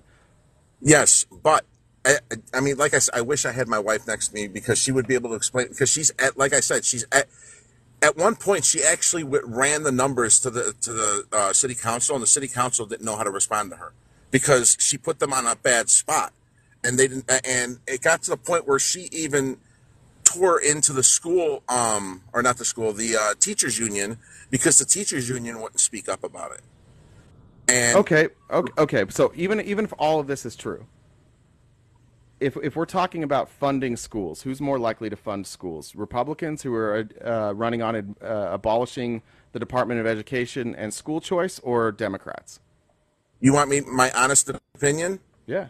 I wouldn't, based on, and I say this because it's based on what I've seen with my own eyes most of my life. I wouldn't trust either one. Okay, but you have to trust one of them. I'm asking which one's better. I mean, the one that wants to get rid of the Department of Education, the one that wants to take, so in, like, let's take Cook County, for example. Let's say that there's a bunch of, like, upper middle class parents. They can afford to drive their kid. Only one parent works. They can afford to drive their kid to another school. They want to get out of these schools because they're underfunded and they want their kids to be educated. So school choice gets introduced, like the Republicans want, and that's basically a voucher to say, like, you can take your money and you can put it towards any school. Well, they're going to take that money and they're going to go to another school. So now the Cook County schools are even more underfunded, which means either the state has to chip in more or federal sources need to chip in more. Meanwhile, that money that middle-class parent just took over to that other school that's already flush with cash, now they got a Starbucks and a Chick-fil-A. Well, that's what I'm saying. I mean, Republicans want this. They don't give a shit about poor schools. They only care about the parents who want their kids to not have to go to a underfunded school, but can afford to take their kids somewhere else. If you have a single parent who works, now let's be honest. Let's take a family where it's a single parent or two parents and they both work. Maybe they share a car. Maybe they don't have a car, but they're working when their kid goes to school. How is their kid going to go to a different school in a different school district? They're not, right?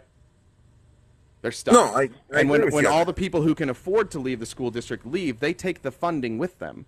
They don't just leave. They take the school choice gives them a voucher and says basically, like, the funding that would go here is now going to go to this school instead, basically. No, I understand what you're saying, but my point is, if the Democrats actually cared that much, well, specifically in my city, okay, if the Democrats cared that much, they would try to funnel that money that's going to another school into the school that needs it, and they're not doing it. I think they are. 50% of their funds come from state sources.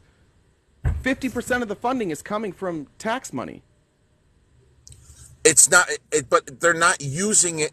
Like I said, well, so then no you could school, argue it doesn't matter. It doesn't matter what color the skin is or what area. No school, no high school, no junior high, nothing should have any kind of Starbucks or food court eatery in the place.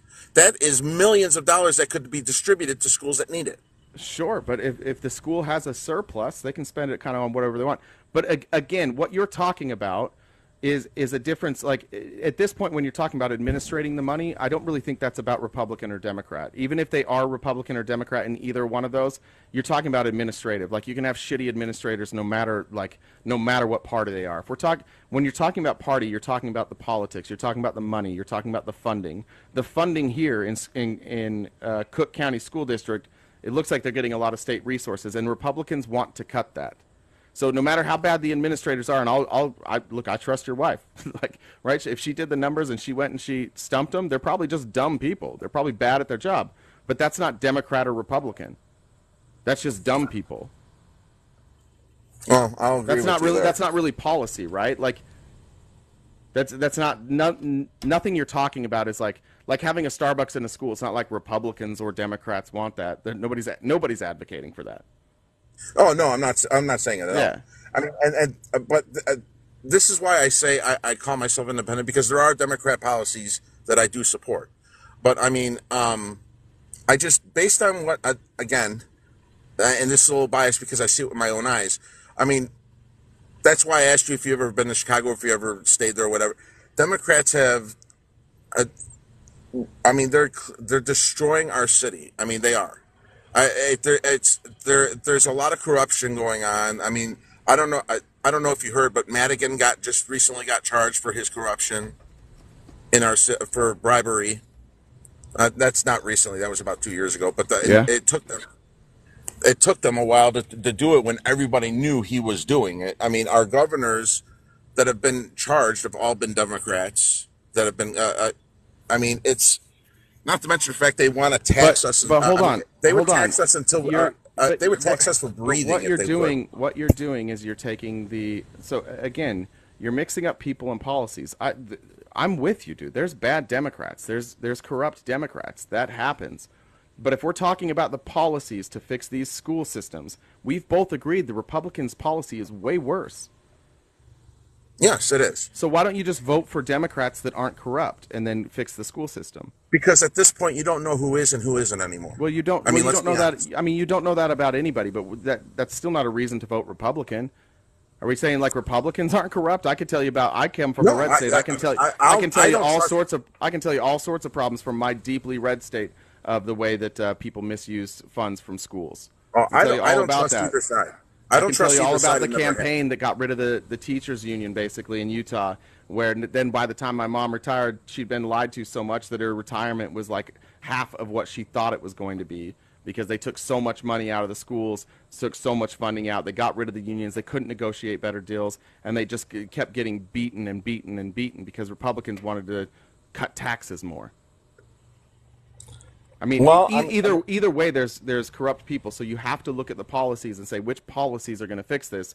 We both agree the Republican Party's policies would make what you're talking about way worse.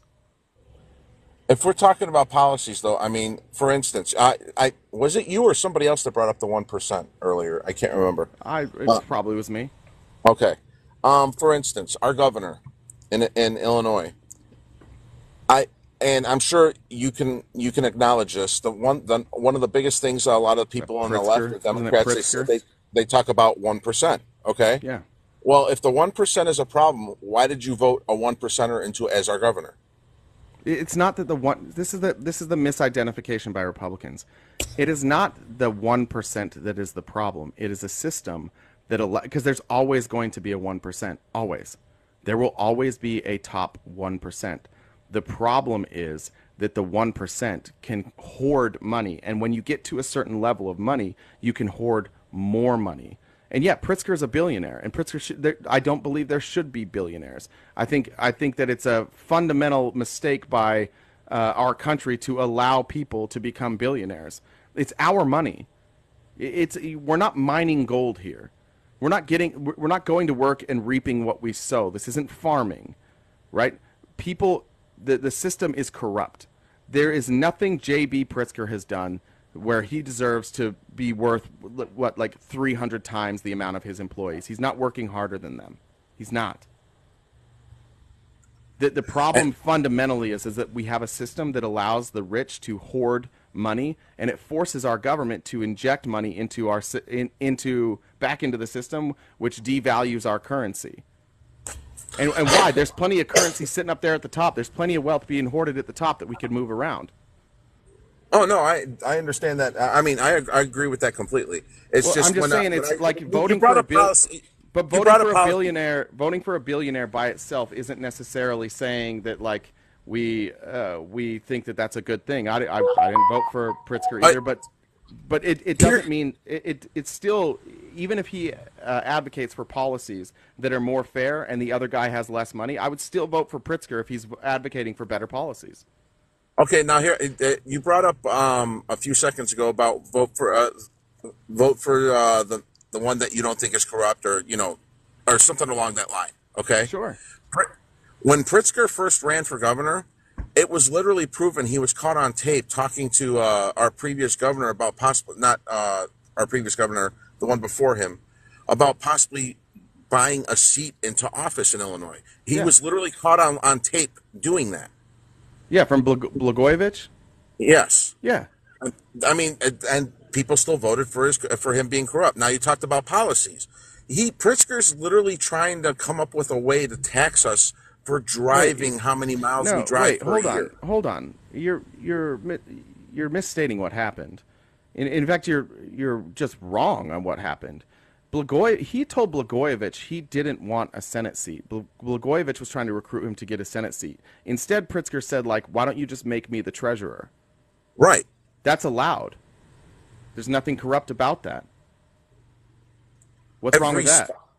I mean, Blagojevich calls him and says, run for Senate, and he's like, no, I don't want to do that. Why don't you make me the treasurer?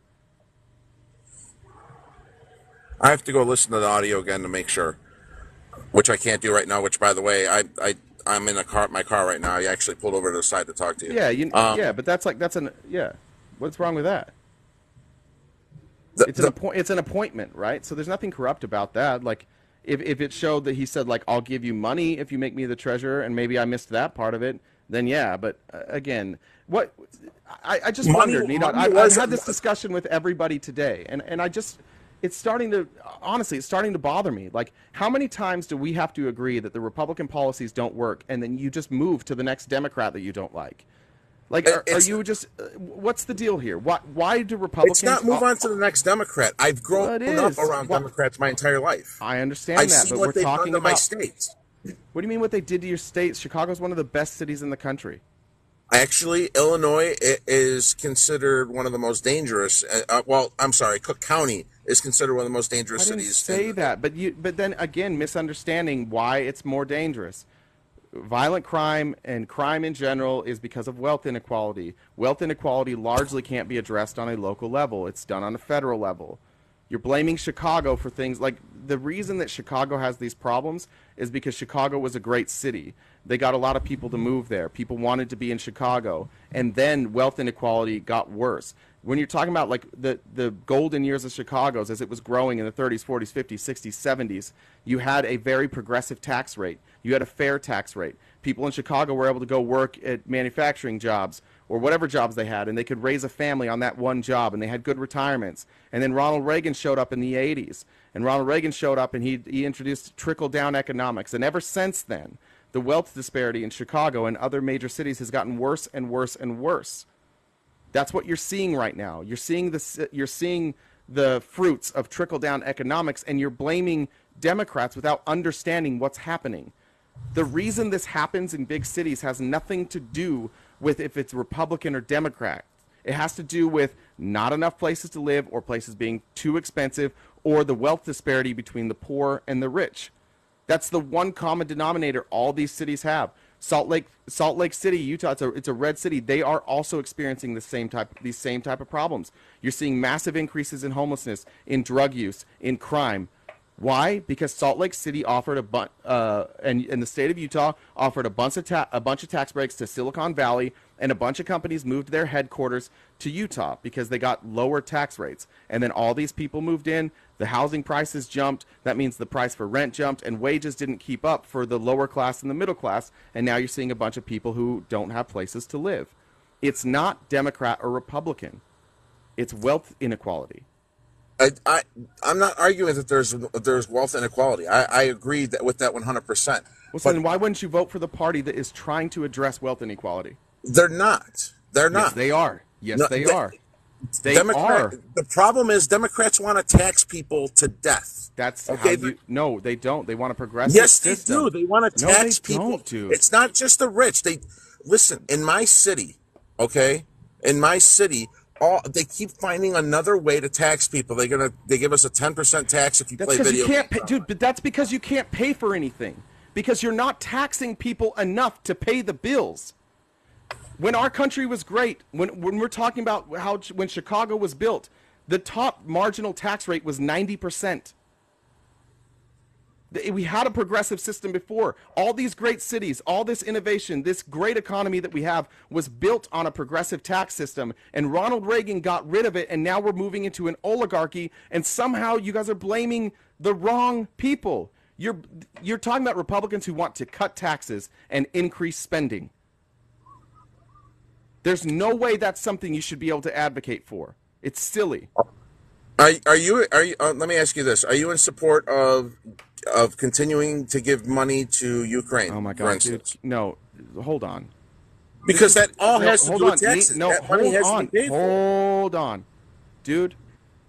Every time I ask you a question, every time I land a point, it's like you didn't even hear it.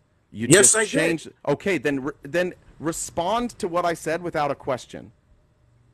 If our country was great, had the best middle class and the most thriving economy in the 50s, 60s, 70s, pre-Ronald Reagan, then why are you doubling down on the people that want Ronald Reagan's policies? I'm not doubling down on their policies. Why are you voting for the people that want to continue his policies? As I stated, I vote for. I'm independent. I vote for who I think is best for a certain situation. Yeah, and, I know, but you don't like. But I'm asking a very specific question that you're very specifically dodging. because you don't want to vote for Democrats. You keep saying you're an independent, but you won't vote for Democrats. That's not true because I voted for Obama his first term. Of course you did. But despite me showing, like, everything we've talked about, you've agreed with me, and you still are going to vote for Republicans. I like I said, I did vote. I voted for Obama his first term. You know why I didn't vote for Obama his second term? Because the ACA screwed millions of us in the middle class. You don't even understand the ACA. That's crazy, dude. It's the truth. Before the ACA, prices for insurance were rising on average 6% a year. Premiums were. Under the ACA, and until it was stripped, they were rising at 3%. It actually slowed the increase in pricing. It took people with medical conditions where they previously couldn't get insurance, and it gave them insurance. It provided medical insurance for millions of people who otherwise would not have medical insurance. It didn't screw us. What screwed us is the Republicans got involved, and instead of allowing us to have a true single-payer system, we had to mix it with the private market, which allowed these private insurance companies, a big pharma, to continue just like jerking each other off and raising the price on Americans. Again, you're blaming Obama. You don't even understand the problem. The problem was the private insurance. You do know Obama. I worked on Mitt Romney's campaign. I worked in Illinois. I worked in Iowa. I worked in Ohio. I worked for Mitt Romney at the time. I know everything about what he ran on. I worked for the guy that you voted for. That was my job. I do know. I absolutely do. So know you do know that Obama actually went on national TV and apologized, right? Dude, that's not a response to anything I just said. This is your problem. The problem with every Republican I brought on right now is I make a point, you can't refute it, and your response to that was Obama apologized. You know what he apologized for, Nino? He apologized that he allowed that to happen, that he allowed for these private insurance companies to continue to screw the American people. He said what I said, dude. You do know that. Oh my God! Respond to one fucking thing I said. I swear to God, dude. Stop just moving along, dude. You don't have any real views. You're saying nothing. You haven't made a single point yet. You don't like the response doesn't mean that I haven't responded. The response should be related, but it's just this is what it's like talking with MAGA. You say something, you make a point, and they're like, but what about? But what about? But what about? But what about? But what about? Like, you haven't addressed a single thing I've said. Why didn't you address the fact that health insurance premiums were rising on average 6%, and under the Affordable Care Act, they rose at 3%? Can you address that? Because it helped the lower class. No. The price of premiums got the price cheaper. Of premiums. Okay. Not cheaper, but they rose at a slower rate. No, I understand that because so it was better. So it was better for your pocketbook. And what do you say to all the people who couldn't have insurance? Hold on. Whoa. Let me stop you right there. It wasn't better for my pocketbook. Yes, it was. Okay. No, it wasn't. Would you rather see your utility bill raised by 6% or 3%? I'm sorry, I didn't hear you. There was a noise in the background. Would you rather see your utility bill raised by 6% a year or 3% a year? Well, I mean, you wanted to see it raised 3%. Okay, so there you go. So at the end of the day, the average American, it saved them money. Maybe it didn't for you. That's fine. But the average American, it saved them money. Now, what do you say to the millions of people who were not able to see a doctor, but under the Affordable Care Act, they got to see doctors? I'm glad they did, but it shouldn't have been at the cost of the middle class, and it was. Who should it have been at the cost of then? Who was going to pay for it? The government. How does the government get their money? The government gets their money from the taxes, obviously. Correct. So whose taxes should have been increased? The rich, and that's not in debate. Okay, so why are you voting for the party that keeps cutting taxes for them? They also Mitt Romney ran on cutting taxes for the rich. He ran on cutting cap. Who'd you vote for?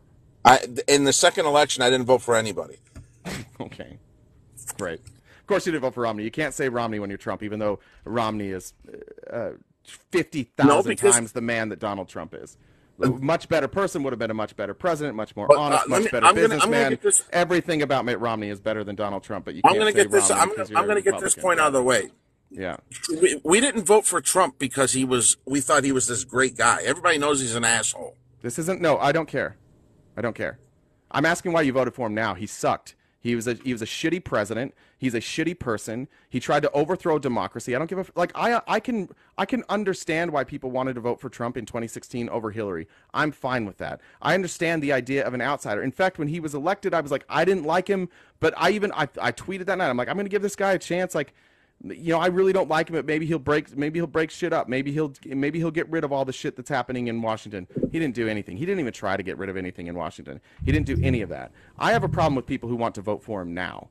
2016, you can be excused. I think it was fair to vote for him in 2016. Now, after his 4 years as president and then the 3 years post-presidency trying to overturn democracy, dude, what are you watching? And you agree with everything I said. My pocketbook was better under Trump, and it'll probably. I can't guarantee this, obviously. Crazy. No, you just don't care. Yes, I do. You come off as good. You come off as good faith, but you don't. You can't substantiate anything that you're saying. You've agreed with everything I'm saying, and at the end of the day, what I'm trying to say. And at the end of it, you're just like, and at the end, you're just like, Trump's going to be better for my pocketbook, but you could never explain why. Because inflation is not going to stay where it is. What's he going to do to make it better? Hello? What is he going to do specifically to make it better? What is Trump going to do to make it better? What are the policies? What are the policies he's advocating for that would make things better for your pocketbook? I don't know. Maybe not sign multiple trillion-dollar policies that we can't pay for that will cause the inflation. That's not the cause. That's not the cause of inflation. Yes, it is. No, the number one cause of inflation was corporate. The number one cause of inflation was corporate profits. When you make multiple policies, trillion-dollar policies that you can't pay for, Donald Trump not only did that, but while he did that, he cut taxes. He was worse at this. Our country could pay for those policies. No, they couldn't. That's why the deficit rose at a higher rate than it is now. It rose at a higher rate than it did under Obama, dude. Like, have you ever? I don't believe, like, if you were a Democrat voter, you were a Democrat voter just because you did whatever you wanted to do, or whatever you were told to do. You're a low information voter. No, I'm not. Yes, you are. Yes, you are. Because Donald Trump increased spending and cut taxes, exploding our deficit at a quicker rate than under Biden. Okay, but he did increase the deficit. Hey, hold on. I don't mean to cut you off here, but you can't be driving. Are you driving? I'm sorry? Are you driving? No, I'm getting out of the way of somebody because I was in the way of somebody that was trying. I'm going to get in trouble if you're driving. We'll go to the next one anyways. Thank you guys in the chat for that. All right, I got 30 more minutes. Thank you guys for that. All right, if you're in the box and you are not opposition, please drop down. Thank you. I appreciate it. And I did see, look, I saw all the people asking for Mr. Jones. I love Mr. Jones. Mr. Jones is brilliant. I'm in a salty mood today, so I'm taking all the MAGA for myself. I'm selfish today. Thank you for all the shares, by the way. 124 shares. Thank you, guys. And for all the likes, 160,000. I appreciate all the support this morning. I needed that this morning. I feel like OG Apollo Creed, like we've talked. I don't remember if you were on my side or not. Parker, you're next. Just Kim. He wasn't driving. He was just getting out of the way of somebody using a blinker. All right, Parker. There you go. Sorry, Parker. El Rocho por vida. My God. Trump for jail. That's probably not going to be with me. Nonstop hustlers. Boy. Hello. Hey, what's up? You're still man, how's it going? Good. How are you? I'm good. You might hear a lot of background noise because I'm in my truck right now. Are you driving? No, I'm waiting to get loaded. Okay, cool. But no, man, I live here in California, and as far as Democrats go, little by little, this state is going in the wrong direction. They're misallocating a lot of money. We are one of the biggest economies in the whole world. Yeah. And where's all this money going? Well, have you read any of the laws? Yeah, I have, and yeah, do you know that they allocated over 17 billion in the last 4 years to the homeless problem. It's only gotten worse. The people that run the programs have only gotten pay increases. I live right here in LA County, Okay. and instead of, fixing the problem, they're just trying to throw money at the problem like it's gonna work. They're giving these people porta potties, at the corners. They're giving them, paraphernalia so they could do their drugs. They're So what do giving you them, think they should do instead? they need to buy land and, build, either build homes like mini homes, or, a community of homes I see. that, And you think are the going to provide them work and social services, as far as like mental health, you know um doctors and people that are going to, take these people out of the locations that they're at, because it's monkey see monkey do. If they see the same thing every day and are being enabled by these other people, that are just throwing money at them, and food at them, just so they could supposedly get better, it's not going to work. They're So going to you're continue saying, going and making the same real quick, mistakes that they make. real quick, hold on. So you're saying we should invest more in like healthcare and mental health care, and provide housing for these homeless people. Is that right? Yes, but you need to Awesome. build. I agree You with need to that. Now build a who do you community. think? Now, if you were going to vote for somebody, who do you think's more likely to share your views on that? Democrats or Republicans? Republicans, because they actually have. You think? They Hold on, actually they real quick. actually Hold have on, those hold on, ideas of brother. doing that. What Republican policy have you seen that advocates buying land, building houses for homeless The people, Republicans here in and California. I wasn't quite done yet, and then providing health insurance and mental health, or not insurance, but health and mental health coverage? Which Republican policy Okay, are you so pointing to right now? the Republicans here in California have actually advocated for mobile home communities for these homeless people. Okay, and they Who? want to do Wait, that. who? They want to do that. Who? They want to do that, but these Wait, Democrats who? are not. I'm asking you a They're question. not. Dude. Listen, I'm stopping you to ask questions about what you're saying. So who Okay. advocated for that? The Republicans here in the state of Which California. ones? Look up the GOP of California, okay? I am.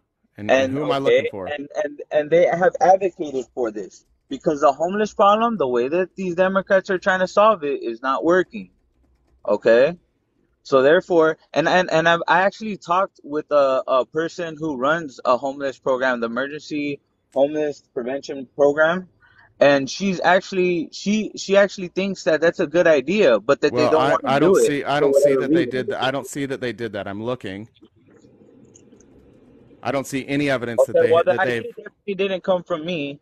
It came from listening to them. Okay, and like I said, even Larry Elder, for instance, it's same guy who even said that too as well Okay, well, about I solving don't the give a shit homeless about problem. Larry I don't really care about Larry Elder. I think he's kind of a dummy, but Obviously, you don't care about the people that are well, advocating no, for good things like that. I don't think Larry Elder advocates for anything. But I'm looking here. So let me look at here's the California Senate Republicans' plan.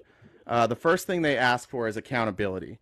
So Yeah. they just want to blame Democrats. And they say, despite the state having spent billions on housing efforts for the population, the amount of unsheltered homeless in the state is still 47% of the entire unsheltered homeless population.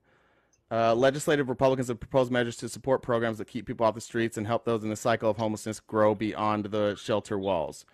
No plan there. No plan here.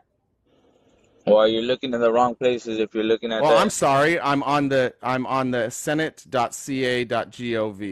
This is the California Senate Republicans. These are the people. Yeah, I'm talking These are about the the people. These are the I'm talking Republicans about. in this. I'm talking These are about the the people that are running These for are office. these are the Republicans in the California State Senate, and I'm just looking at what they're saying. Okay. Okay, so this is just their website. Okay.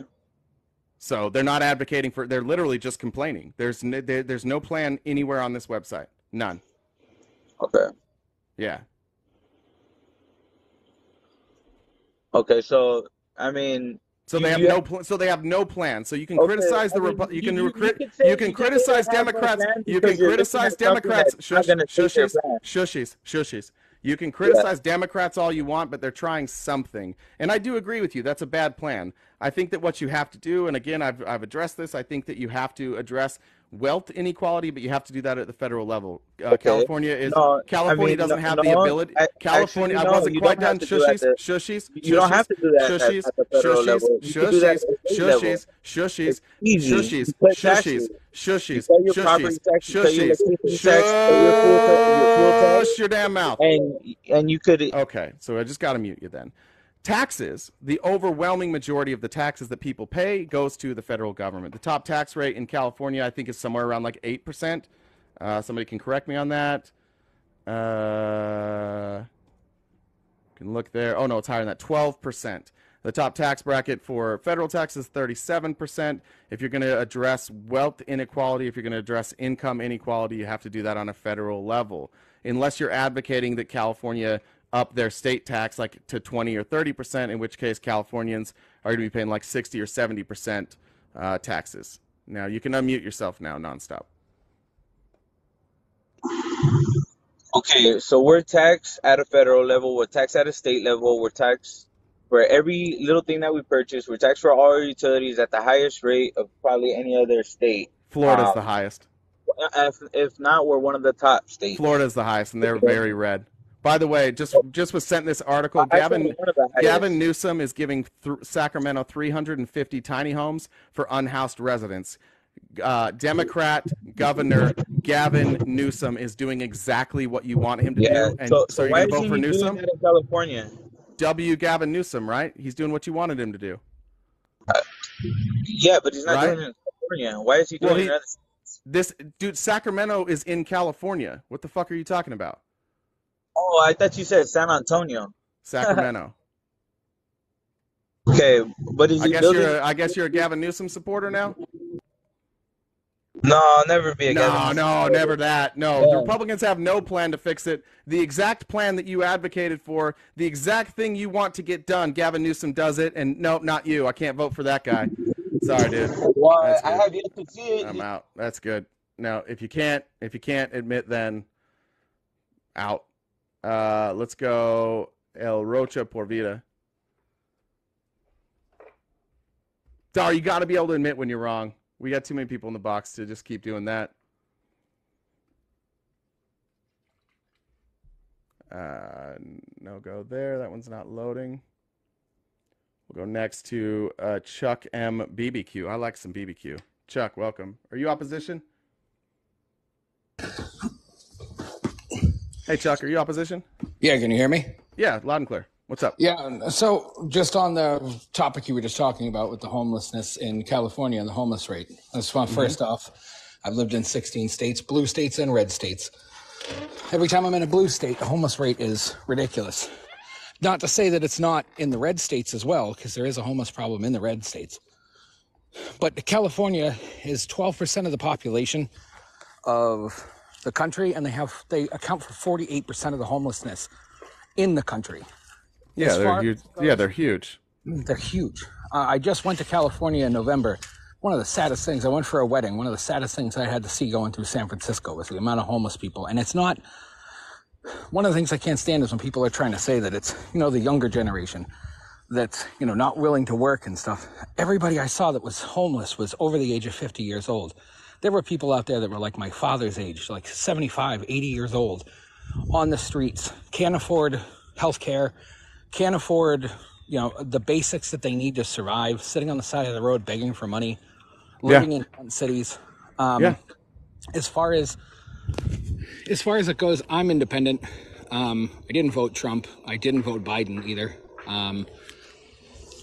I can't actually remember who I voted for just because my brain's not on right now. But at that point, the last time when I voted, I voted independent.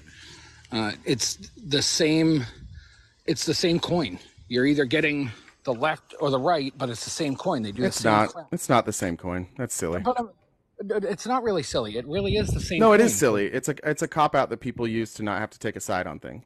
No. I can take a side on just about everything, and I can tell you right now, there are Democrats that I do plan on voting for, and there are Republicans that I will vote for. But at the same time, they're all in it for the same purpose. No, I don't agree with that. I think that's silly. I don't agree with that. I think that's silly, and I don't really care. And I don't really care about that. Like, I don't care about speaking in generalities. Like, I'm much more I'm much more interested in talking about like actual problems and not just fence sitting. Like who's worse? The Republicans are clearly worse, and it's never been more clear than it is now. You're talking about fascism versus like just regular like America. I mean, like you have a party that's literally fascist. They want fascism. They want to steal back control. They want to control everything. They want to control women's bodies. They want to control what's taught.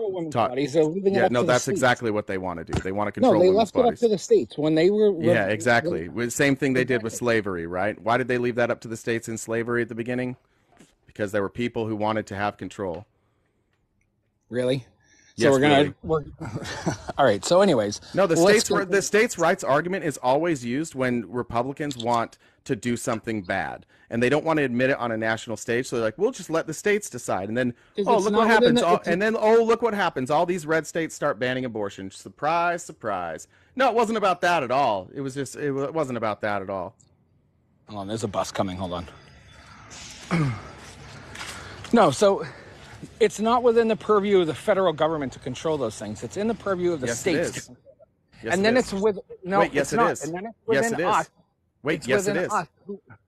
Dude, every time you have let somebody on to talk and they talk, all you do is interrupt them. No, I interrupt you when you're wrong.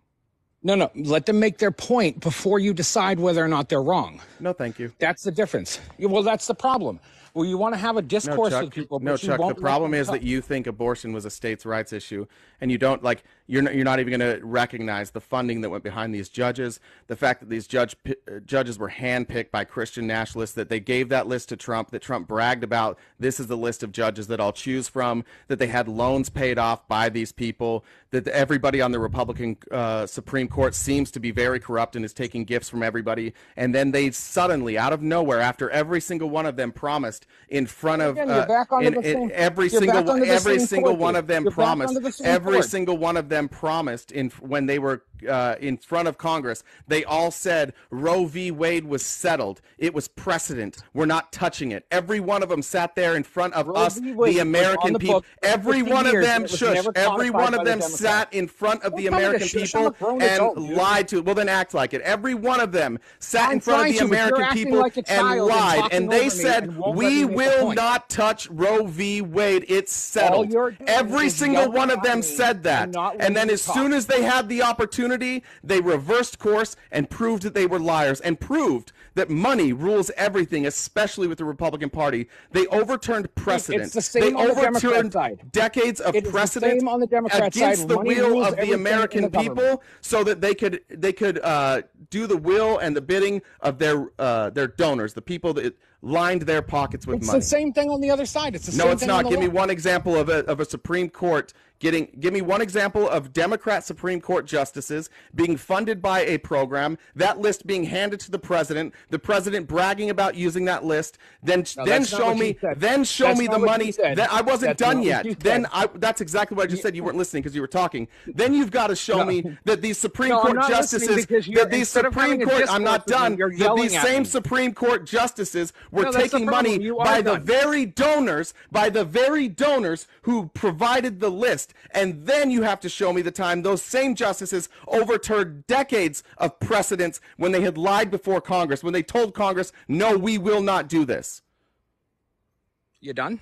Can I? Yeah, I'm done. Now give me an example of that happening. You going to talk over me? Give me an example of that happening. Okay, well, if you're going to be done talking over me, then I will go ahead and I will continue to talk to you.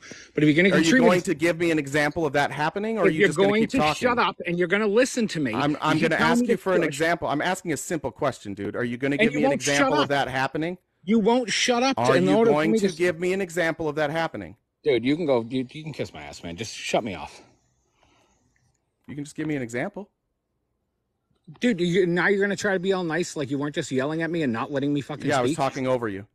You were. You were. Do you want to give an example or no? Or do you want to talk about feelings? Completely different. No. We're going to talk about your feelings. I'm trying to talk about something. I know, and I'm asking you because what you said is it happens on both sides. We were having a completely different conversation, and you steered the conversation away from what we were talking about. I'll give you an olive branch then here, Chuck. Would you like to admit that it doesn't happen on both sides and we can go back? No, I don't. You can go ahead and move on. Okay, then give me an example of a time that happened with Democrats. You can move on to the next person, buddy. I don't know how to shut this thing off. Yeah, you don't know anything, Chuck. Yeah. Okay. Yeah. Yeah. Chuck? Why'd you say it happens on both sides, and you think you don't? Why do you think you don't have an example of it? Because we weren't talking about the Supreme Court. The question I asked Chuck is, why do you think you don't have an example? Because that's not what we were talking about. And that's not Chuck, what I was. Nope. I got on here. Chuck, No, that's not you what I got here to said it happens about. on both sides while we were talking about this example, and now I'm because just asking why you think you don't have an example. Because you were yelling because I was trying to talk over you, and all I heard you say is that the Republicans take money and they give a list and they get everything and they're super corrupt. That's what I heard you say. And I tried to tell you that Republican judicial nominees is who we're talking about. See, I didn't hear the judicial nominees part. Okay, so I then don't know about the judicial nominees part on what the Democratic nominees have done. I do know that every time they've brought one up, they have not been adequate enough to be in at least my eyes and most of Americans' eyes. Sure. Now, do you admit that every judge that struck down Roe v. Wade stood in front of Congress and said that they would not overturn it? They did stand in front of what's called and say they wouldn't overturn it. Okay, so you don't have a problem with that? I do have a problem with it. They got up in front and they lied. Okay, and do you have a problem? Do you also have a problem with the fact that Republican judges only have been caught taking money from the very donors who put them on that list? I'm not going to agree to that because caught just means that somebody looked into it already, and we haven't taken a far enough deep look in to see what Democrats have taken money for. We have. I mean, people have looked, but again, being caught. So we can agree. You can say hypothetically Democrats have done it. We can just talk about who's been caught. Yes, and that's what I'm trying to say. Who's been caught? I'm not going to say which side has been caught and which hasn't. If both sides haven't been. Why don't you just be honest? How is that being honest? Because only one side has been caught, so just be honest about it. I can't technically say that because I haven't looked into it. Of course I haven't looked to see which side has. Then I'll get somebody else who has. There's a lot of opinion, low on facts. I don't know who this is. Right. Hey, Joey. Hey, how you living? Good, man. How are you? Come on now. I can't complain. So, I don't really want to talk about the corruption issue, but I will give you, you have the case for the FBI shutting down the senator from New Jersey on the Democrat side. So I think it's disingenuous to say, what? One Joey, side. I didn't hear what you said. What'd you say? Oh, sorry. Can you hear me now? Yeah. You can hear me now? Okay. Yes, cool. I can. Yeah. We had the FBI arrest a New Jersey senator for the federal government that was a Democrat.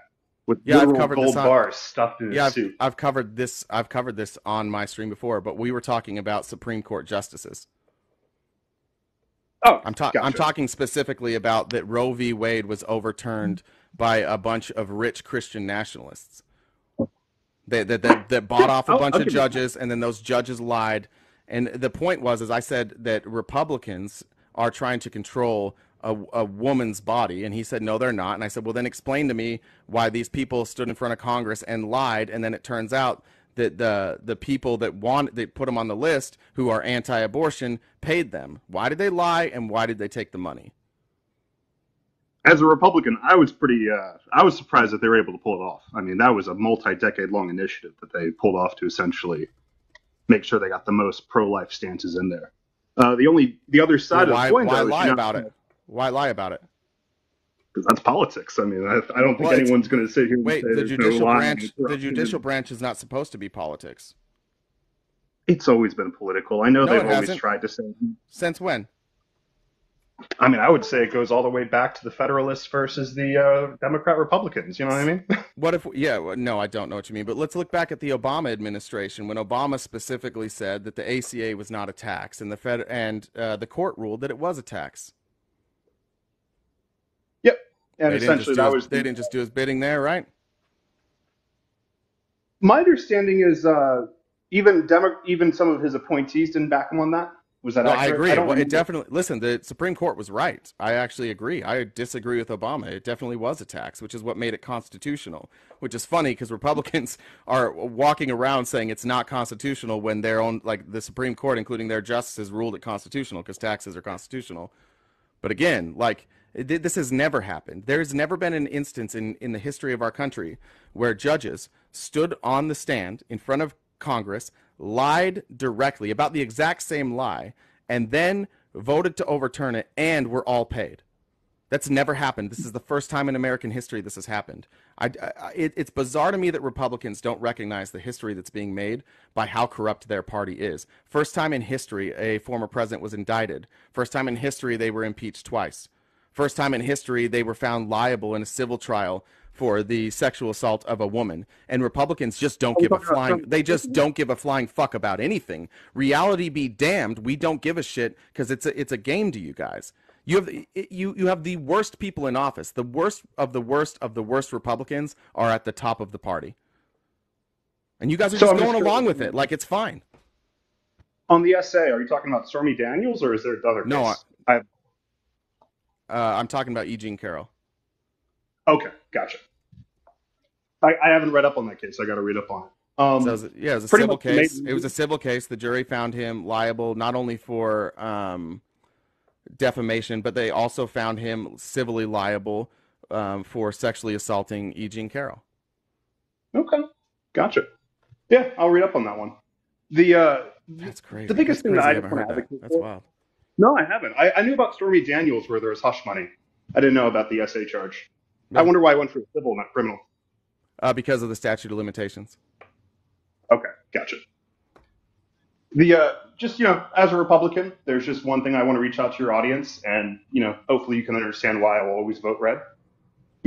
The Jobs Cut and Jobs Act of 2017 saved the average American $1,600 a year on their income tax, and that's going to be expiring in 2027 under possibly a Democratic president. And there's a very real possibility that if you vote Democrat, the average taxes will go up by $1,600. I know that Biden loves to say he's not going to raise taxes on people making above $400,000 a year, below $400,000 a year, but there's a big difference between words and actions. And right now, we have to fight to keep our income taxes low, and we have to fight to stop the federal government from expanding and digging deeper into our pockets, promising us solutions to things that have been going on for generations and generations. So then why do you continue to vote for people who expand the deficit at a faster rate?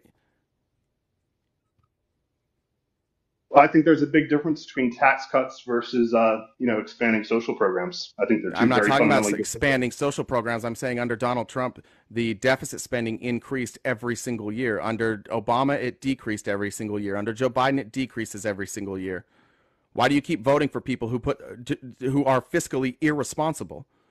If you spend more money and bring in less money, you are more fiscally irresponsible. I'll give you that both political parties, especially over the past 30 years, have been incredibly I'm talking about your political party that you're about to vote for. They want to cut taxes again. They're going to do nothing to curb spending. They never. The same guy that's saying he's going to curb spending is the same guy that increased spending at the highest rates in the history of our country. And you're just going to trust. And you're just going to trust him for why? Why in the world are you trusting this guy? Sure. Mind if I explain? Sure. So the biggest thing, especially right now, you have to give credit to the House Republicans, the way that they stood up to Biden and put in those spending freezes with the debt ceiling debacle. They effectively were able to cut the federal budget by 10% because they're spending freezes in a very inflationary environment.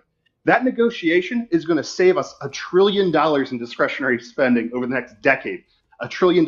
They effectively paid for the tax cuts by just instituting the spending freezes. And that's because of House Republicans. That's not because of Donald Trump. That's because of the party.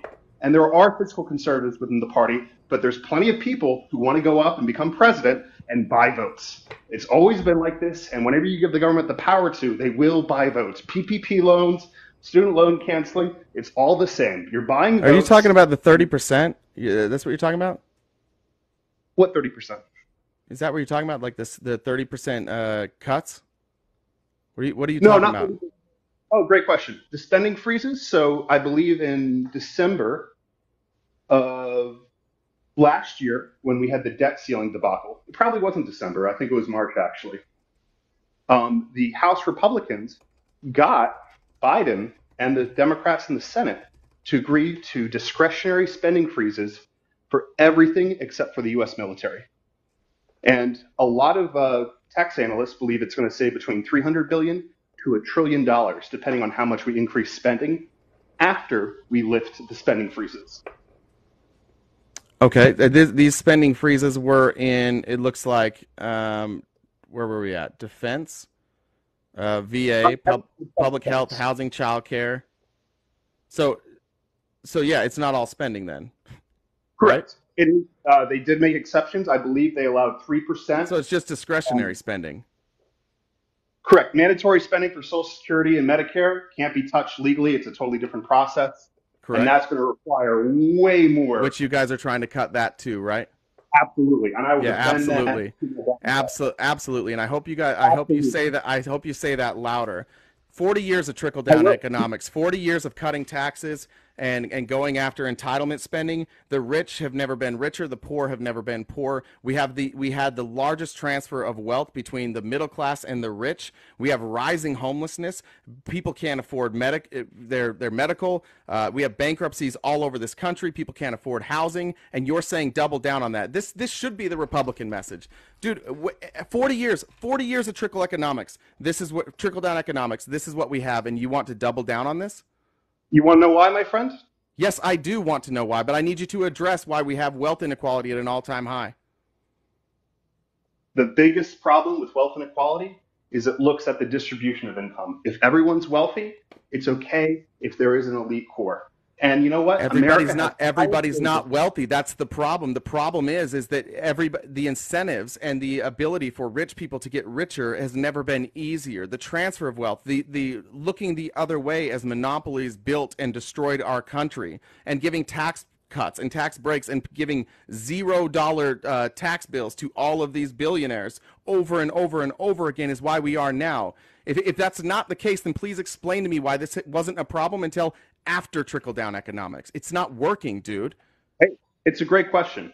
And here's what I would have to say to you. The number one metric that I look at when I say what is the success of the American worker is the median household income. We are 7th in the world. And the only countries that beat us are Norway, Abu Dhabi, countries with massive global wealth, and Liechtenstein. Yeah, and what do they all have, Joey? Joey, what do they all have? Oil wealth. And universal health care. Good schools, good infrastructure, all the shit you guys won't invest in. You know, I would argue, and you're happy to argue that, you know, it's because of their socialist... No, why do they all have that? They're so great. Free college, free education, zero medical bankruptcies. They don't have 30 million people who can't see a doctor. Mind if I say why Norway is the exception? I don't care why it's the exception. I'm asking you why all of these countries who you love, why do they have universal health care? Why do they have free education? They sit on $1 trillion sovereign wealth fund because they have nationalized oil. They are the wealthiest sovereign wealth fund. Are you saying we should nationalize oil? I'm okay with that. Well, I think in a country where you have 7 million people... Let's agree on that then. Let's nationalize oil, and then we can cut taxes. We'll use our oil reserves to pay for education and for universal health care. So I'm not for nationalization. Oh, of course not. No, of course not. It's why it works over there. It's why they can have great things, but not here in America. We got to keep fucking things up. Well, believe it or not, Alaska, which is a very Republican state, and Wyoming have incredibly high mining taxes. And that's one of the main reasons they're able to have such low taxes. Alaska has they also have like 12 people in each of those states. And that's what I'm trying to say is Norway is equivalent to Alaska in terms of demographics. If we nationalize the oil wealth of America, if we nationalize, what were the profits from oil companies in 2022? Well, you got to remember that these are international companies, and it's not just from U.S. domestic. Oh, we can sell internationally. I'd be okay with that. Yeah, what I'm saying is most of the oil is they're actually refiners. They're not actually doing much exploration. We'll nationalize that. We'll nationalize that too. Well, you know. Why don't we nationalize it's our country. Why did they get to make money? See, all these other countries understand that like we all live on the same land. Let's go ahead and profit off of this land. Except for us. No, for some reason we need to give these oil tycoons all the money for using our resources. I'm good with it, dude. I think we agree. Nationalize our oil production, and then we can look like these other countries. Let's naturalize our resources. Absolutely. Let's have everybody that lives in America be part of the product that America produces, instead of just giving all that money to like 5 people, which you're in favor of. Here you go, oil tycoons. Have another billion while Americans are homeless, while Americans can't afford health care, while Americans are struggling to live paycheck to paycheck. Fuck them, because capitalism, right? Well, here's what I would say to you, my friend. You sing the siren of songs. If we just steal their wealth, we steal the oil. No, we that's steal not their what I'm saying. I'm not saying steal the oil. I'm saying stop letting them make the money off of our oil. Stop letting them steal our money. They're the thieves. They're not paying taxes. They're using our resources to make money. Take it back. It was never Comrade theirs. Chavez, Comrade Maduro, I pledge my allegiance to the Workers' Party. I pledge my allegiance to the Communist Party of America. I pledge my allegiance to the Workers' Revolution. It's good to have you, Joey. It's good to have you. I gotta go. I got a 1 o'clock. I went 5 minutes over. I gotta go pick up my daughter. It's good talking to you. Hey, take care, buddy. All right. See ya. There we go. Everybody be I'm not even a communist. Thank you, everybody. Thank you for the gifts. Thank you for the likes. We hit 220,000 likes almost today. That was amazing. Sorry for everybody that's in the box. Come back tomorrow, 9:30 a.m. to 1 p.m. Pacific Standard Time. You will start to see me more and more at night. I took the weekend off. I went searching for my very real, very liberal girlfriend, and she's nowhere to be found. She seems to have run away with her bodyguards, and I may never see her again. And so my time at night has freed up. My very real, very liberal girlfriend seems to be gone, and so I've got more time every night. I will see you guys soon, probably tonight. Tomorrow night on YouTube, we will have a live stream. If you're not following my YouTube, it's at RTPJ at YouTube. The link is in my bio. You can find it on my link tree. Make sure you're subscribed over there. I also post the replays of these debates every single day. That'll be up in like 3 or 4 hours. But subscribe over there. I will announce the guest tomorrow. It'll be a long-form discussion. The debates will stick with TikTok, but we'll have long-form discussions and debates over on YouTube, and we will have that tomorrow night. Anyways, I'll see you guys tomorrow. I think 7 p.m. tomorrow. Not 100% sure. I think 7. I will get with Whisper on that, and I will announce it both on my TikTok and then tomorrow on the live. So I will see everybody tomorrow morning.